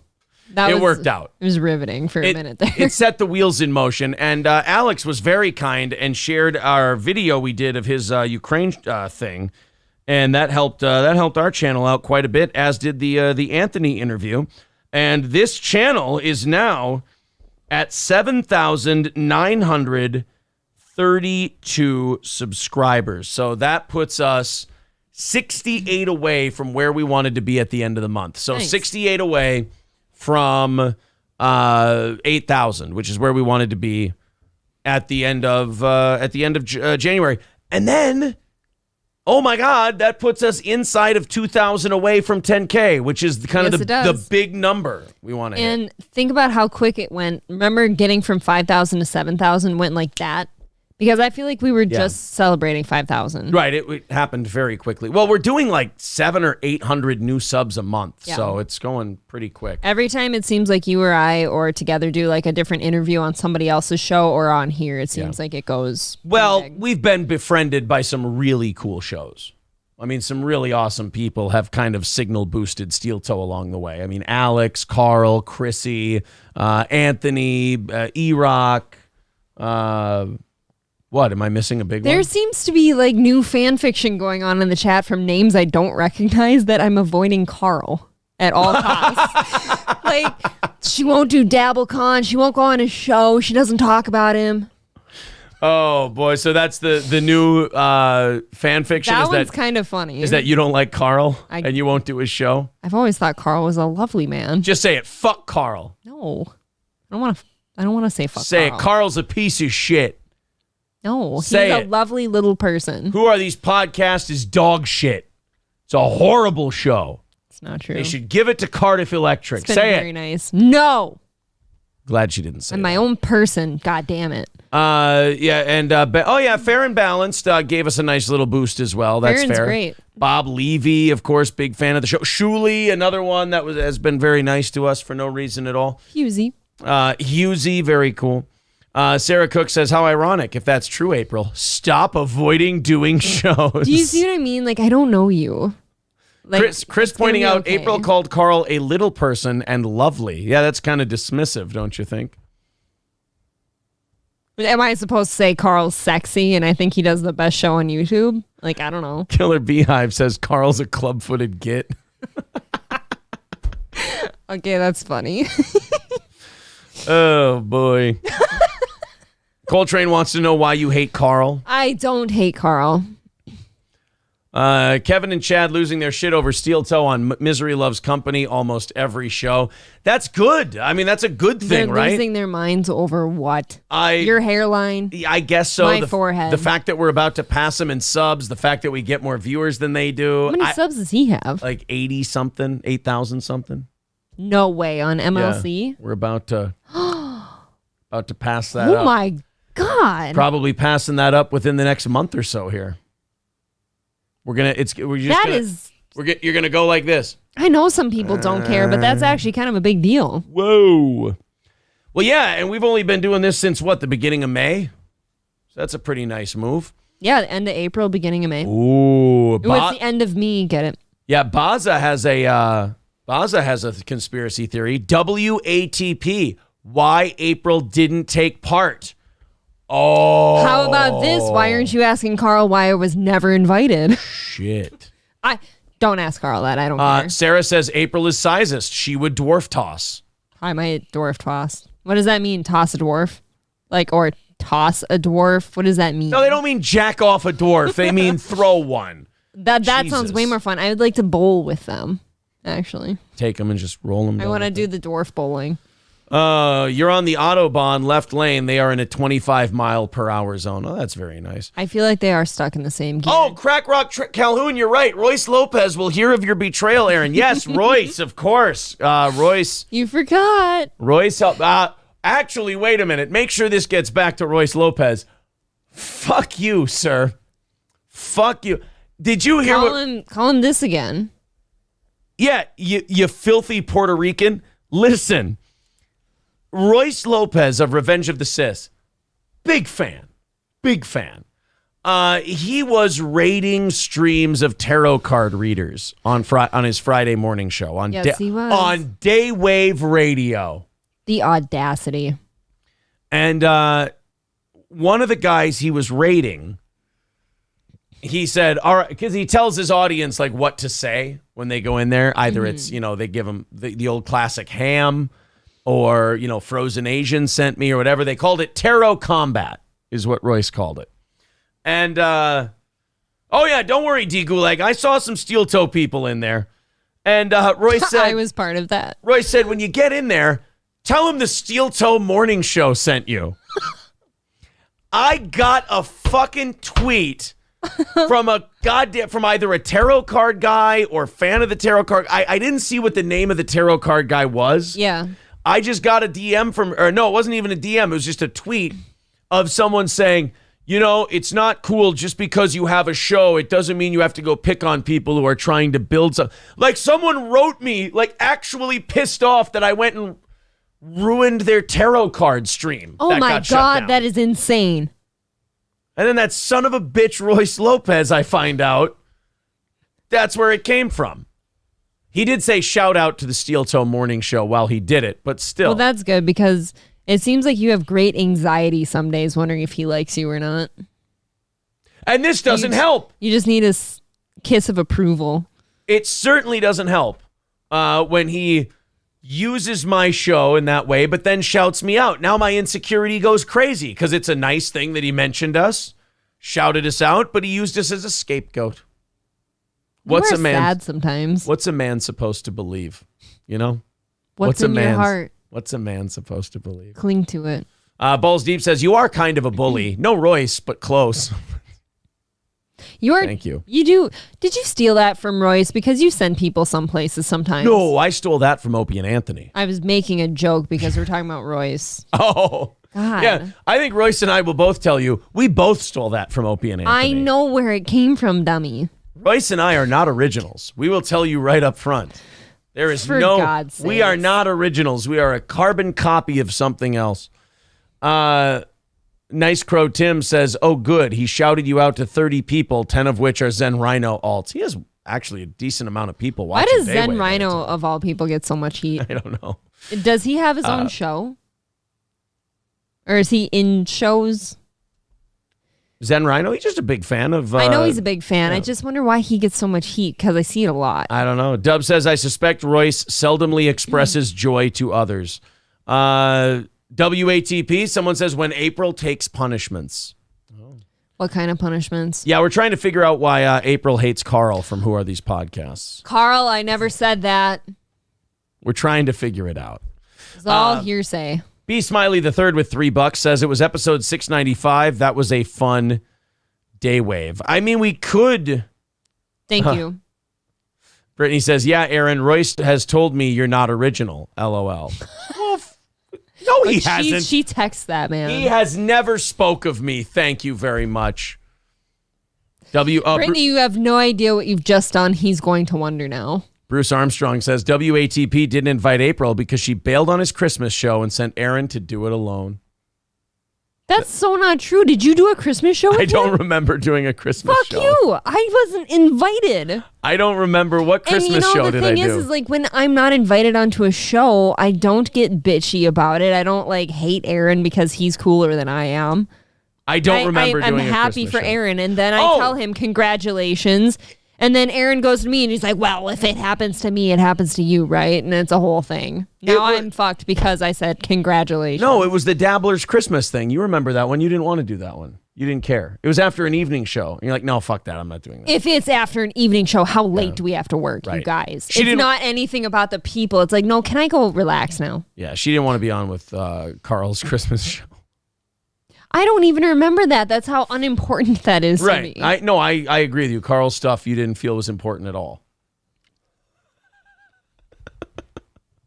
Do we have a feud brewing? Podcast wars. Look, clearly I wasn't. You know what? I'll open the curtain a little bit. The only reason we're not going to DabbleCon is because I was informed I wasn't welcome there. Oh, is that what it was? Carl from Who Are These Podcasts? Carl from Who Are These Podcasts told me that he did not want April there at DabbleCon. Yeah. So April said, you know what? I'm not going to do it then. I told Aaron he could go by himself and he wouldn't do it. I stand by my woman. Oh, I thought the way Carl treated her was reprehensible. When I texted Carl for his shirt size because I was nice and I wanted to send him a shirt, he didn't get back to me. Got back to me, though. He texted Aaron. Yeah, he did let me know. Chrissy's show that was co-hosted with Carl, April bailed on it last minute after promising Who Are These Podcasts she would do it. I didn't promise anything. I think they're fucking with you. There's no way. Here's the thing. When I promise something, I don't back out on that. Chris says April is owning Carl tonight. Shots fired. They're saying WATP stands for when April's tushy prolapses. I also saw when April takes penis. Like, this is all. David Chandler, who April touches passionately. WATP. Sean Hahn, WATP equals when April tosses poop shoots. Bruce says Carl didn't want both of you there because Chad would come for the money. Oh, he wouldn't come if we were there. Chad never comes if I'm there. Chad never comes, period. How could Chad hates me because I look like his mom, and I don't know why he has to take that out on me. Yeah, I think there's a lot of sexual. I could have helped him. Sexual problems there. I was being a nice, friend. I was playing along, and here we are. Then we end up. How did we get to this ugliness? Yeah, now Carl hates me because of Chad. Right, now fucking Carl hates you. And now apparently Kevin too. Kevin hates me, Carl hates me. Jay says Carl does have some damn fine lolcows, to be honest. Well, yeah, I think April's about to become one. That's pretty crazy. Go fuck yourself. He's about to go after April now. I'm a lolcow. Can you imagine me being a lolcow? Carl, sounds like he's shots fired, He's coming after you. God, I'm a little heartbroken. I would have to say that if I became somehow important enough to be a lolcow, I've got to call it a day. I want to see this clip. I want to see if... American Tapestry behind you. Oh, here we go. It is. I think he... Oh. This is Royce talking about... Well, this one has a crown and a princess. Sir? Jones. Yes, Rey Mysterio's 40 years old.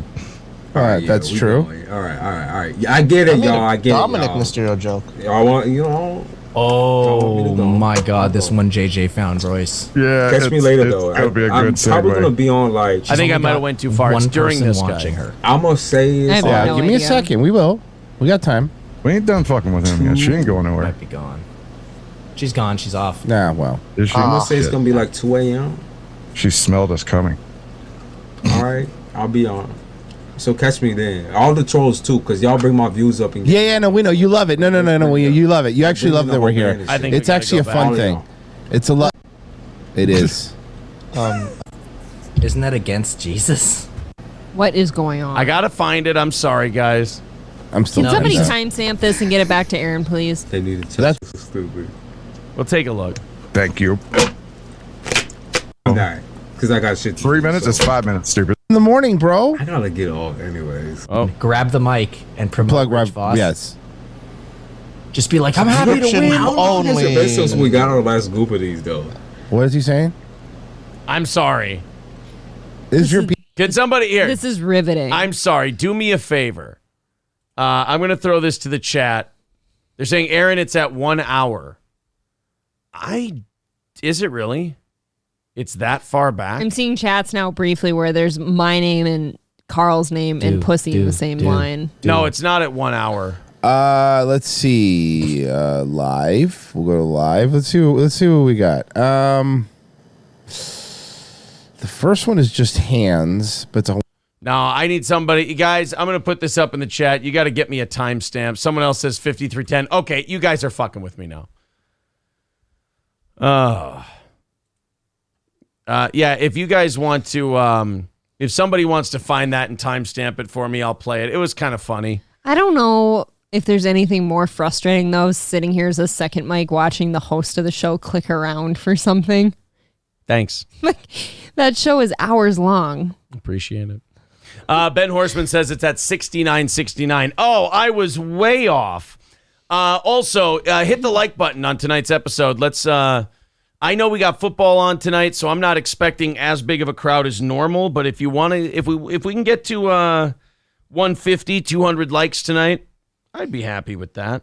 Sarah says Carl is a simp and uses Aaron for clout. Oh shit! Yes, because if you look at the size of our audience, it's Carl who definitely has to use us for clout.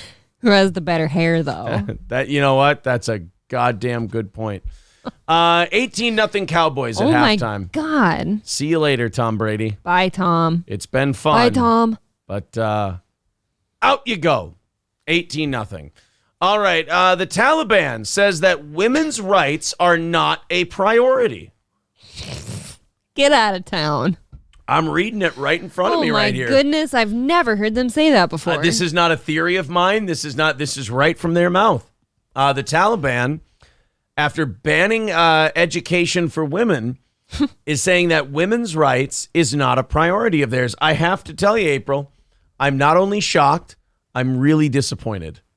I really thought the Taliban would come through on this whole women's education thing. Oh, when they, took over again. And yeah. We just kind of thought that they'd go along with how things were improving. Yeah, I thought they would have learned their lesson and they might have, helped out a little bit. I don't know. I feel like they don't even think we deserve to enjoy sex. Oh, they don't believe in that either. I don't think we should drive. Yeah. No education. People saying based. The Taliban. That's amazing. How does Jesse feel about the Taliban? Oh, man, the Taliban. I don't like Allah Akbar. That's not amazing. They throw people from the rooftops. That's right. They throw people from the rooftops. his interview with, who was that, Hassan Piker? Yeah. Was so great. Jesse Lee Peterson, Hassan Piker, and he's just like, what about Allahu Akbar? Here's well, first of all, Turkey's a secular democratic republic. Well, no, they wouldn't. Yes, they would. You have no idea about Yes, Turkey, they do would. you, sir? No, Well, Turkey. you want to go to the Turkey Muslim and tell currently them has. that was just one person, but Christianity is Oh, it's for just all. one I mean, person. but What the about Muslim, what about a lot of the Islam military applies members to who all I bet you would not go back to your country and say. Hold on, we'll go back a little bit. Parts and Okay, how all about in the name of. Then we could have a conversation. Maybe I could describe where you are confused. How about Allahu Akbar? This means God is great. Right, when they're about to kill you. Evidence as fact. But when I try to tell you about Muslims, you're like, nope, that doesn't work that way. I have my own. Yes. It is. It's one of the three Abrahamic religions, as far as I know. And is it a religion of peace? Yes. Well, why do they chop off people's head and hold women back and and throw homosexuals from the rooftops. And Jesse just kind of gets right into it. He's no shame. Yeah. Why did they chop their heads off and hold back the women and throw the gays off the rooftops? Well, he's curious. That's amazing. Good questions. Yeah. And they want to take over other countries. And they even say you can lie. They can say you can lie to the Can we just Christian. pause for a brief moment? Yeah. You want to tell me about your personal black experience and use that as empirical evidence, as fact. But when I try to tell you about Muslims, you're like, nope, that doesn't work that way. I have my own perspective. If you have actual evidence to back up your claims, then we could have a conversation. Maybe I could describe where you are confused. How about Allahu Akbar? This means God is great. Right, when they're about to kill you, blow you up, or chop off your head, or make sure women don't drive, or cut off their private parts. And how about this? In the name of Allahu Akbar. I rest my case. Christianity. I rest my case. I love him. It's an amazing case. I love him. Has far more bodies. That's not true. It's absolutely true. No. How? Okay, well then answer me. Answer me this question then. No, it's not When true. George W. Bush said, "God told me to invade Iraq and Afghanistan," why do we not consider that a Christian genocide? The war in Iraq and Afghanistan. Because that was just one person. But Christianity is it's just one person. but What about Muslim, what about a lot of the Islam military applies members to all who Muslims. I you bet know- you would not go back to your All right, we got the whole Allahu Akbar. By the way, George W. Bush, April, is proof of one thing. What? Now, there are plenty of tards out there living really kick-ass lives. I mean, that's accurate. Isn't right? he shilling for the vaccine now? George W.? Oh, yeah, him and Obama. Him and Obama and Clinton. Yeah, him and Obama and Clinton getting together, playing a round of golf, and then making a vaccine commercial. Sure. So I don't think Jesse would be a big fan of the Taliban. I think he'd say, oh, they don't let women go to school? That's amazing. But then the rest of it, he'd probably be against. He wants women to enjoy sex. I think so. I would hope so. Amid the ongoing violation of the rights of Afghan women under the Taliban regime, banned from universities as well as from working in non-governmental organizations, Taliban spokesperson Zabullah Mujahid said in a statement that overturning restrictions against women is not a priority for the group. The Taliban said on Saturday that it would not permit any act that violates Islamic law, and the concerns regarding restrictions on women's rights will be dealt with according to the established rule of the group in the country. So that's the Taliban's really polite way of going, oh, you don't like the way we're doing things with women? Kindly go fuck yourself. We will do what we want. This is our place Yeah. now. It's well, we will deal with these things based on the codes we have set in our country. In other words, go fuck your mother. We're not letting them go to school. Which is now permissible, by the way. Right. Just kidding. They should get Jesse Lee Peterson to do Mufasa's voice in the next Lion King movie. He would be kind of a fun voice actor. This is everything that the sunlight touches belongs to us. The other stuff is where the black people live, and we don't go there because they are not like us. We need to make sure we're having more lion babies because hyenas are sent here to destroy things. Oh my God, who's Timon and Pumbaa now? Oh, Timon and Pumbaa are Royce and Mersch, clearly. Oh my God, fun. I mean, how are they not? Of course, we have to throw Carl in there somewhere because he's just Zazu, the clearly. salt of the Yes, earth. Zazu. I mean, Carl from Who Are These Podcasts just bow down and kiss his feet. Scream Zazu. Yeah. And then who's Simba? Exactly. Do you want to be Simba? E-Rock. E-Rock is Not Simba. who I expected. I take E-Rock. Shit. All right, let's... B. Smiley says, and they blew up that massive Buddha statue. Oh, they did that a long time ago. Yeah. A long time ago. Taliban chief spokesperson Zabullah Mujahid said in a statement, the Islamic Emirate tries to regulate all matters in accordance with the Islamic Sharia, and the ruling government cannot allow act against the Sharia in the country, reported the Kama Press. The latest action by the Taliban to ban women from working in NGOs sparked protests by female university students and women activists in several regions of the country, as well as brought condemnations globally. Some foreign governments, including those of the United States, the United Kingdom, Germany, and the EU, The United Nations, OIC, and other international aid organizations strongly condemned the action and urged the Taliban caretaker government to lift the ban and permit Afghan girls and women to pursue their education. All right, here, look. Oh. If you want to make sure that the Taliban will not do something, have the United States and Germany and the UK tell them to do it. I don't know if you know this or not, but they spent the last 20 years fighting all of us. Yes, they're definitely like that kid. You tell them not to do something, they're going to do it harder. Yeah. If you tell the Taliban, hey, guys, do you think you could cool it on women not being allowed to go to school? Oh, we'll see what we can do. The next day, the Taliban announces that women can't go outside anymore. They can't even pull the shades. Exactly. They said the fucking commies in the United States ruined it for all of them. They live in dungeons now. Yeah. So I don't know if that's kind of been our biggest problem in the world is we take these countries who hate our guts and then we think we're going to tell them what to do. And then we get surprised when they don't do what we tell them to do.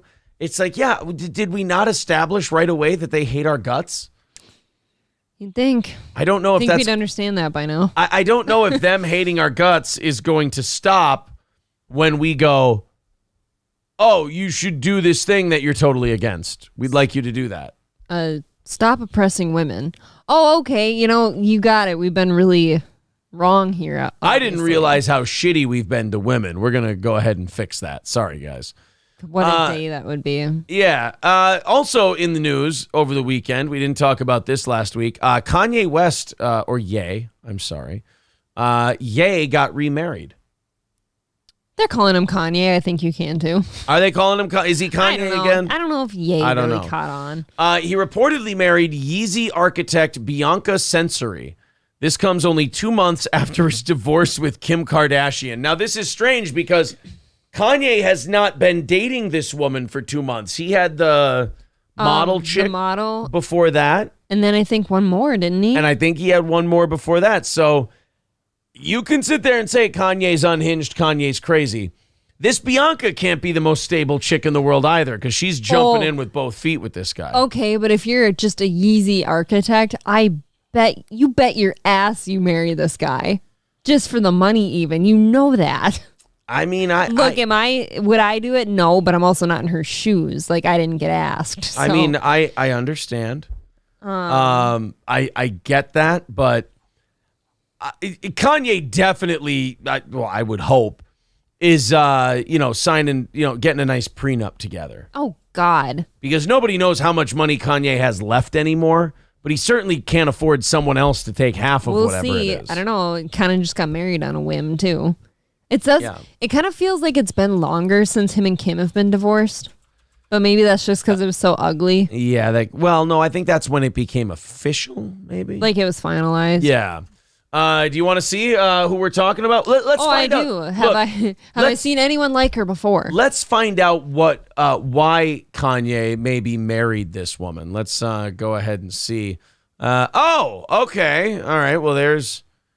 she looks like somebody I know. Are you sure that's not just pictures of his ex? That's interesting. That looks like someone I knew. That looks like someone circa 2010. Yeah. 2011. Maybe a girl in her mid to late 20s. Not like a Kourtney Kardashian. No, definitely doesn't look like a Khloe. Jesus Christ. Yeah, that definitely looks like somebody I've seen before. Oh, wait a minute, but that's not her, is that it? the same person? No, I believe I don't know why they have these two in the same picture here, because that's Kim Kardashian. That's his ex-wife. Oh shit, they do look just the same. I don't know if I'm a believer in that. I believe. Oh my God. There's a lady with giant tits, April. Huge pillows. Yes, there's another one. They're bursting. Yeah. I would love to see her Instagram. I cannot figure out why Kanye married her. I still cannot put my finger in it. I mean, on it. As to... That is scary almost. Yeah. Oh my God. You know there's chicks out there that try to look just the same as her, though. And right? she is like a decade or so younger than Kim, so there's a good chance that Is she really? Yeah. That she, kind of modeled herself after her and was influenced by her. There's plenty of women out there that try to look just like her. Yeah. It's the new, looking like Barbie. It's looking like Kim now. How old is this, bro? Yeah, she's 28. She's my age. Yeah. She's 28 years old. And I will never look that good. You know what I mean? She got some big old tits. Is that looking good, or is that just you're talking more about the tits? If she looks like Kim Kardashian, I mean, she looks good to majority of the people, I think. Kim had to pay millions to look like that. I bet you she naturally looks like that. Oh, yeah. I bet. Yeah. You're definitely on something. 100%. The architect of Yeezy, you probably, wouldn't have the money anyway if they wanted to put a bunch of shit in their body to, snug everything up and make it look perfect. What if? It's no way. No, obviously she definitely modeled herself directly after Kim. Here you go, April. Hard. Ask and you you have shall. Instagram. You should just ask and you shall receive. Here you go. Oh, the account is private. That's probably smart. No. Well, she only has 26 posts, 10,000 followers. Why? That means she had to approve those 10,000 people. The account is private. No. How do you private all that? How would you go through this? Well, here's one that has 2,300 followers. I don't think this is really her. And yeah, a lot of it's just the pictures that are on Google. Oh, those are all fake accounts, it looks like. Well, what's the real one? She might not have one. I'm guessing she doesn't have one. Yeah. All right. Because when I searched her name, it came up with a whole bunch of Bianca Sensori officials. Yeah, mine too. And it's all just people, posing. Hey guys, here's something you probably never heard before because the CDC and public health experts never said it before. So none of us probably ever thought this. Nobody probably ever said this. And not only that, nobody ever got probably banned from social media or had a video or a tweet taken down. Okay. Because of this. Influential public health expert finally admits that COVID-19 deaths are widely overcounted and asks if people were dying from COVID or with COVID. Oh, so you mean all those times where we're like, oh, did they have heart problems that were pre-existing or diabetes or, cancer? Yeah. Old with a cold? They're now starting to talk about that and whether or not they did that 3 fucking years ago. I've been reading this existential argument that's been breaking out online for a while now. That is when these people finally come back and say, the stuff you guys were saying at the beginning of the pandemic, we're going to start saying a lot of that stuff. And, maybe you guys had a point. There's this argument of when that happens, maybe we should treat them with grace and say, hey, better late than never. And then there's other people that have said, no, fuck that. These people made our lives a living hell. They took a lot of shit away from us that we'll never get back. Pound them into the dirt.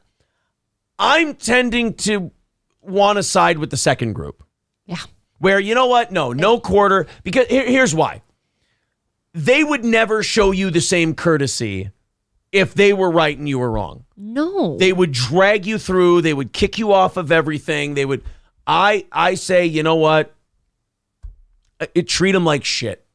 If they're going to finally come around, because they treated you like shit when you said the same thing. Right. And you and I used to be people like, oh, don't be mad at people who finally at least got to the point you were. But these people who actually had a say in it, fuck them. Leanna Wen is an emergency physician, CNN medical analyst, Washington Post contributor, and professor of health policy and management at the George Washington University Milken Institute, School of Public Health. The word Milken. That's all it took? Milken. Milken Institute. The Milken Institute. We couldn't have chosen anything Thought it was else. a place where people jack it? Is that what you thought? Milken. Yeah. Or their titties. You can't have anything else. Wynn previously served as a global health fellow at the World Health Organization and as the president of Planned Parenthood. Okay, so now it fits. You can tell what her politics are. Yeah. Wen wasn't only a talking head on cable TV. Politico reported in April that Wen also has some direct lines to the White House as part of a group of health experts who have received private briefings on COVID policy throughout the pandemic. And now, Wen has demonized unvaccinated Americans, comparing them to drunk drivers. She said everyone should wear at least a 3-ply surgical mask, cloth mask on top of it. However, Wen said in December of 2021, cloth masks are little more than facial decorations. There's no place for them in light of Omicron. On Friday, Wen arrived to a conclusion regarding COVID deaths that has been proposed by others years ago. Wen penned an opinion piece in the Washington Post titled, "We are overcounting COVID deaths and hospitalizations. That's a problem." In the article, Wen asked a question that conservatives have been asking since near the beginning of the pandemic.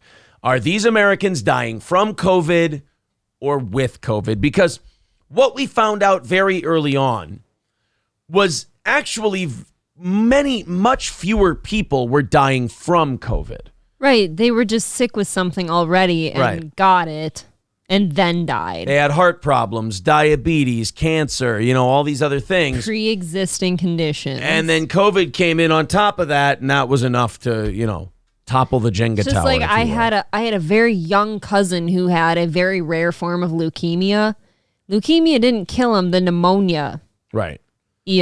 Killed him. Well, and it's while he was sick. It's really shitty because, like they said, a lot of people were saying this stuff and they were demonized. And now when someone flashes a medical badge and goes, yeah, excuse me, I'm saying it now.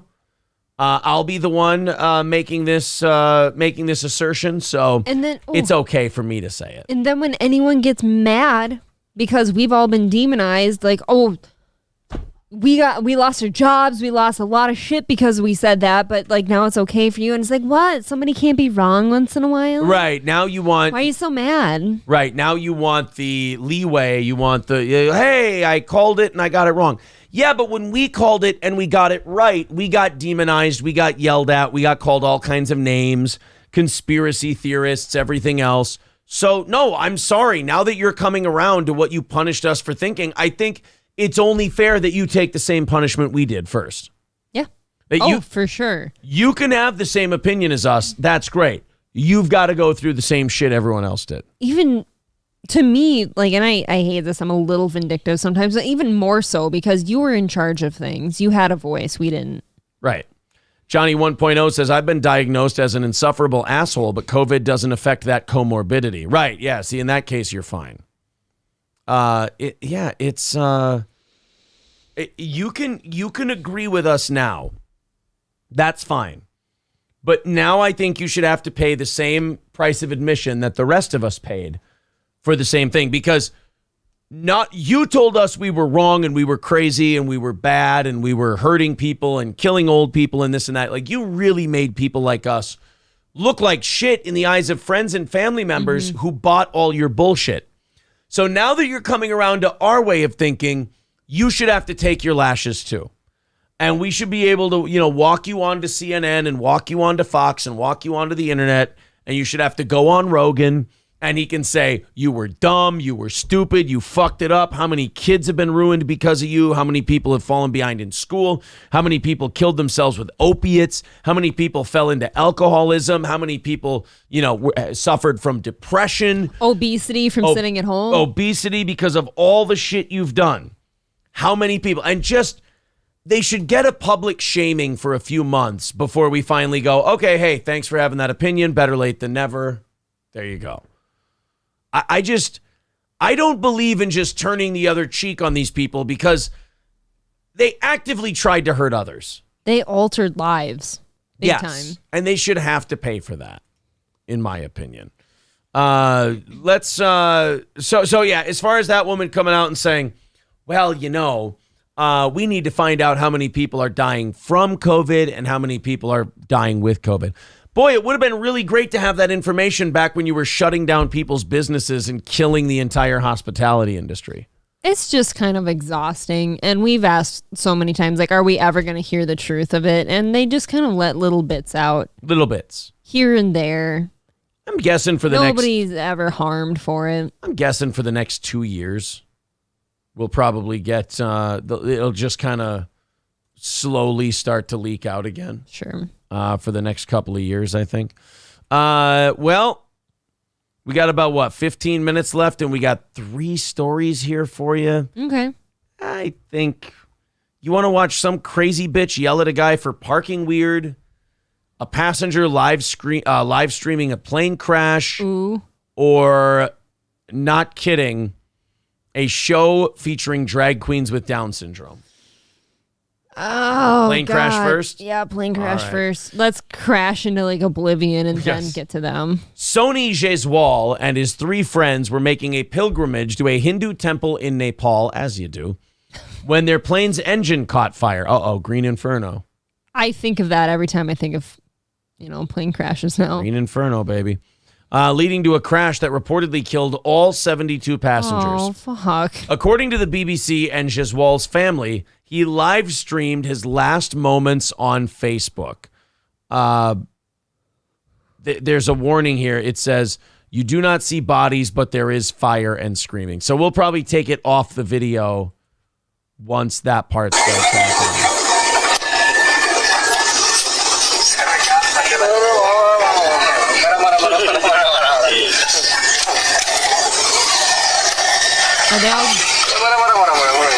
So there must not be anything bad happening because they all seem pretty calm. I think that guy in front of him had on that yellow vest flotation device thingy, but I don't know why.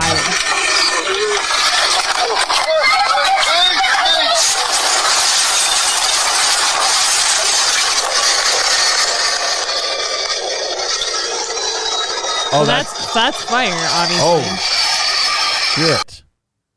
And that's the end of it. So that's the plane crash. So bad things were happening. Okay. And he just looked calm as a cucumber. And everyone else was just calm.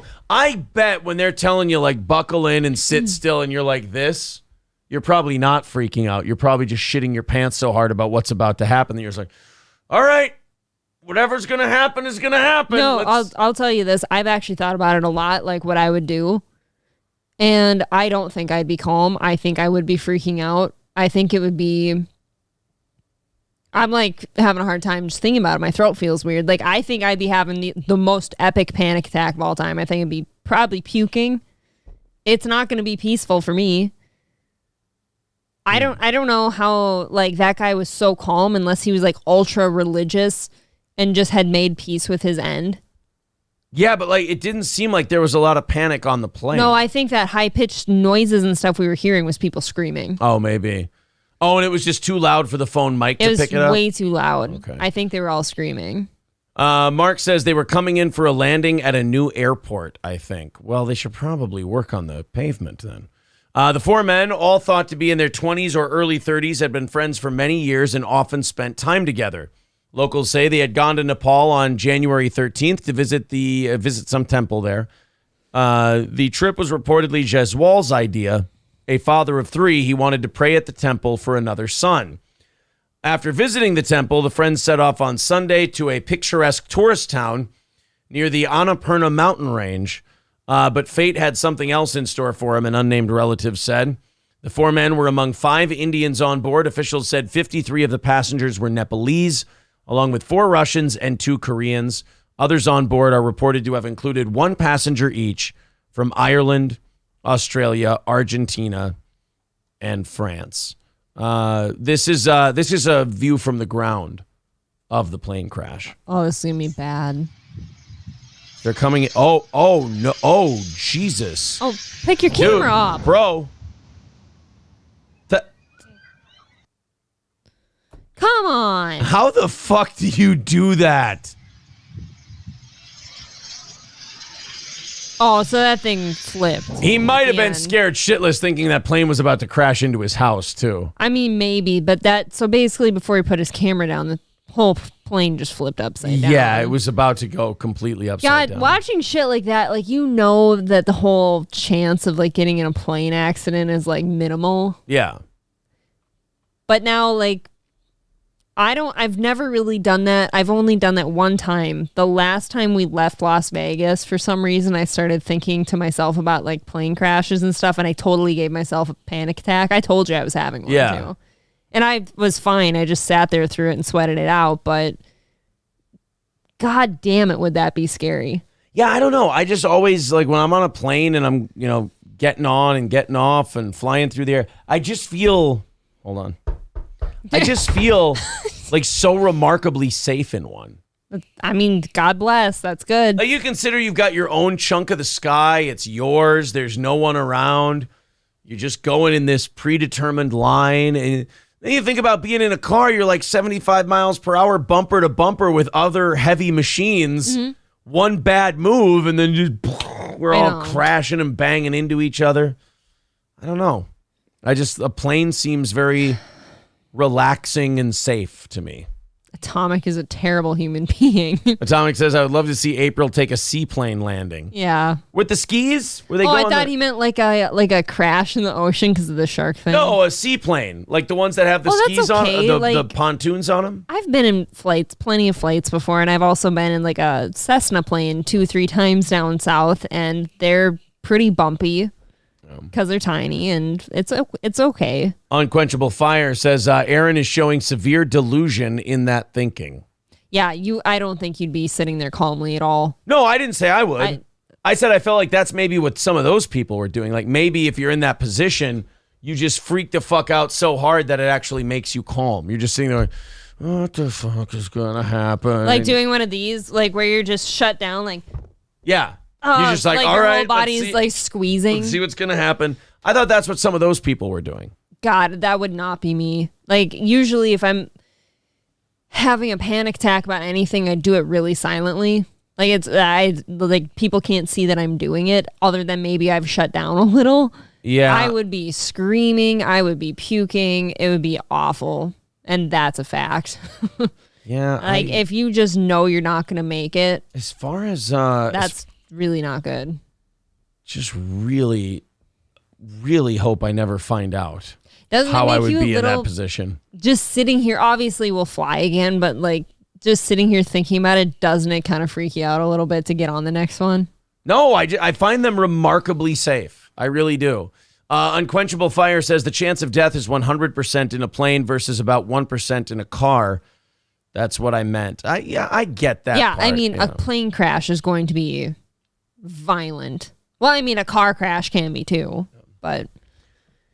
Don't tell Sully Sullenberger that. He'll land you nice and safe in the Hudson. He'll just put you down. Do you know what fucking ice in your balls you have to make the call he made? A fucking goose flies into your engine. You're like, shit, we lost the engine. And instead of being like, fuck, what do I do? He's like, and then the air traffic controller's like, well, I think I can get you to... not Heathrow. What's the one in Boston? I think I can get you to Logan, or I think you can maybe get there I think you can turn back and get to LaGuardia. And he literally said in the cockpit recording, he goes, I think I'm putting her down in the Hudson. He just said it calmly. If you think about it, why would you chance maybe I can get you back somewhere when you know you've got a strip, if you will, in the Hudson? It's water. That's going to be less impactful sometimes than hitting like a building or something like that. I mean, come on. Then there's no people to be killing in the middle of the river except for yourself. Yeah, here's the cockpit recording.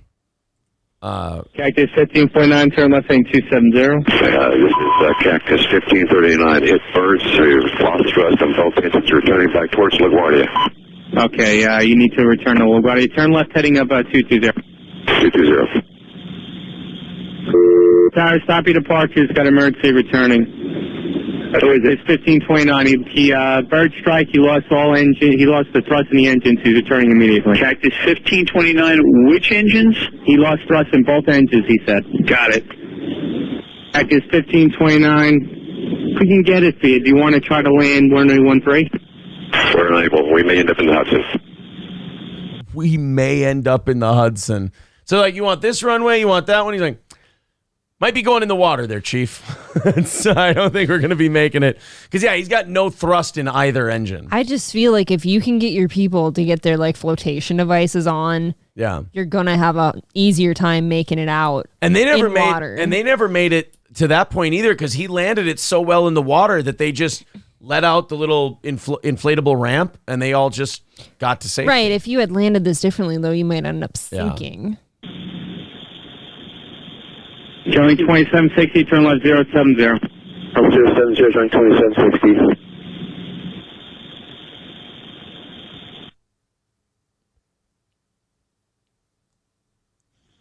We're not showing them. All right, Cactus 15.9. Could be left traffic to runway 31. Unable. Okay, what do you need to land? Need about a bottle of whiskey. I need a couple of cute girls up front, and I need a Bible. Quickly. Those are the things I need. You boys wouldn't know the words top of the head to the Hail Mary, would you? Some about grace. What is sight if you're watching Cactus this? 15.9. Runway 4 is available if you want to make left traffic to runway 4. Idiot. I'm not sure we can make any runway. What's over to our right? Anything in New Jersey, maybe Teterboro? Okay, yeah, off your right side is Teterboro Airport. Do you want to try to go to Teterboro? Yes. Teterboro, So now they're going through all their options. Like, all right, you're coming back to LaGuardia. He's like, might end up in the Hudson. He's like, that Teterboro over there? And they're like, yeah, it's you. You want to go to Teterboro? Yeah, I think I might have to go to Teterboro. So we're halfway done with this whole thing. And he's like, all right, maybe I can still get this thing on a runway. Meanwhile, all the people on board heard the explosions in the engines. Yeah, of course. They know something bad is happening. So he's dealing with all of that shit. You got to almost shut that off. yeah. Like, not talk to them. Actually, LaGuardia departure guy, emergency inbound. Hey, guys. Cactus 1529 over the George Washington Bridge. Wants to go to the airport right now.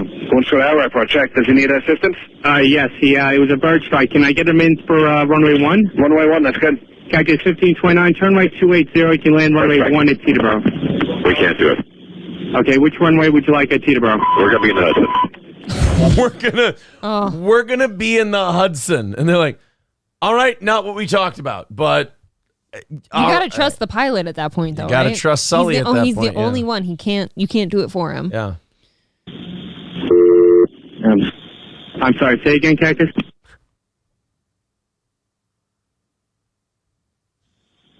All right.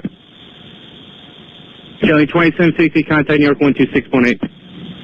26.8, Jelly 2760. Right now, Sully's not talking to them because he's like, I need everybody to shut the fuck up for a minute. He needs to focus. Because I'm about to pull off a Hail Mary move, and unless you motherfuckers want to die, I would stop talking right now.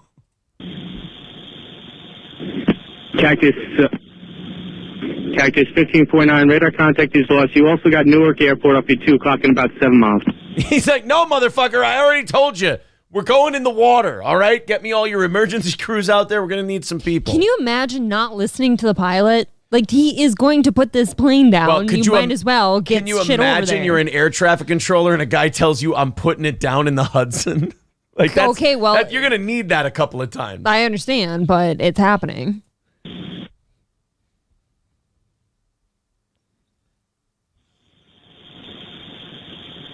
Eagle 5 4718, turn left thing 210. 210, 4718. I don't know, I think he said he was going in the Hudson. Cactus 1529, Houston.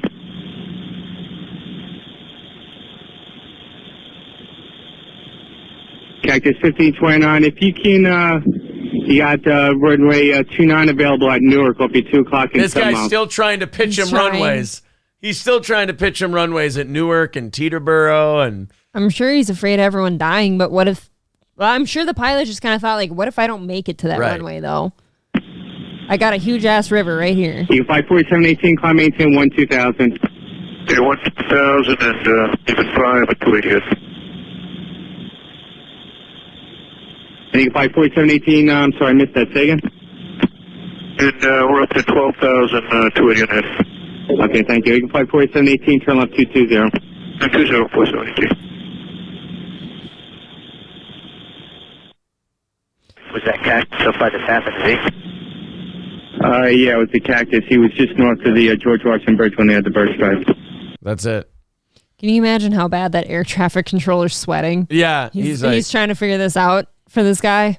He's like, and there's nothing he can do. He's like, are we both fucked if he doesn't pull this off? Like, what's my level of responsibility? That's probably why he's throwing out all the options. Like, Yeah. go here, go here, go here. Don't die, because, you know, he's thinking he's talking to a dead man now.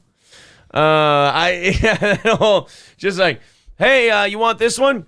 Going in the Hudson. You sure you don't want this one? I'm going in the Hudson River. To me, I like that line of thinking because he's like, that's a sure thing. You know, like, Yeah, I'm not going to miss the water. You can't miss it. It's right there. There's nobody else to kill but yourself. Meanwhile, if you go on the runway and you land it short or you miss it, you can't get down. You might not make it. You're going to crash into a fucking building or something, kill some people. If your engines weren't running, what if he just didn't make it to the airport? Exactly. You're landing in like a housing or business district, you don't know. That was wild. That's still all What year was that again? What year was the Miracle on the Hudson? 2009. God, it doesn't feel like that long ago. I know. I'm getting old. All right, guys, that is it for tonight. Thank you very much. We're going to be starting for the first time in about 6 weeks with a full goal tomorrow morning. It's going to be pretty wild. April, thank you very much. Thank you. To the rest of you, to the rest of you, take it easy. Hit the like button on the video. We will talk to you tomorrow morning, and until then, have a great night.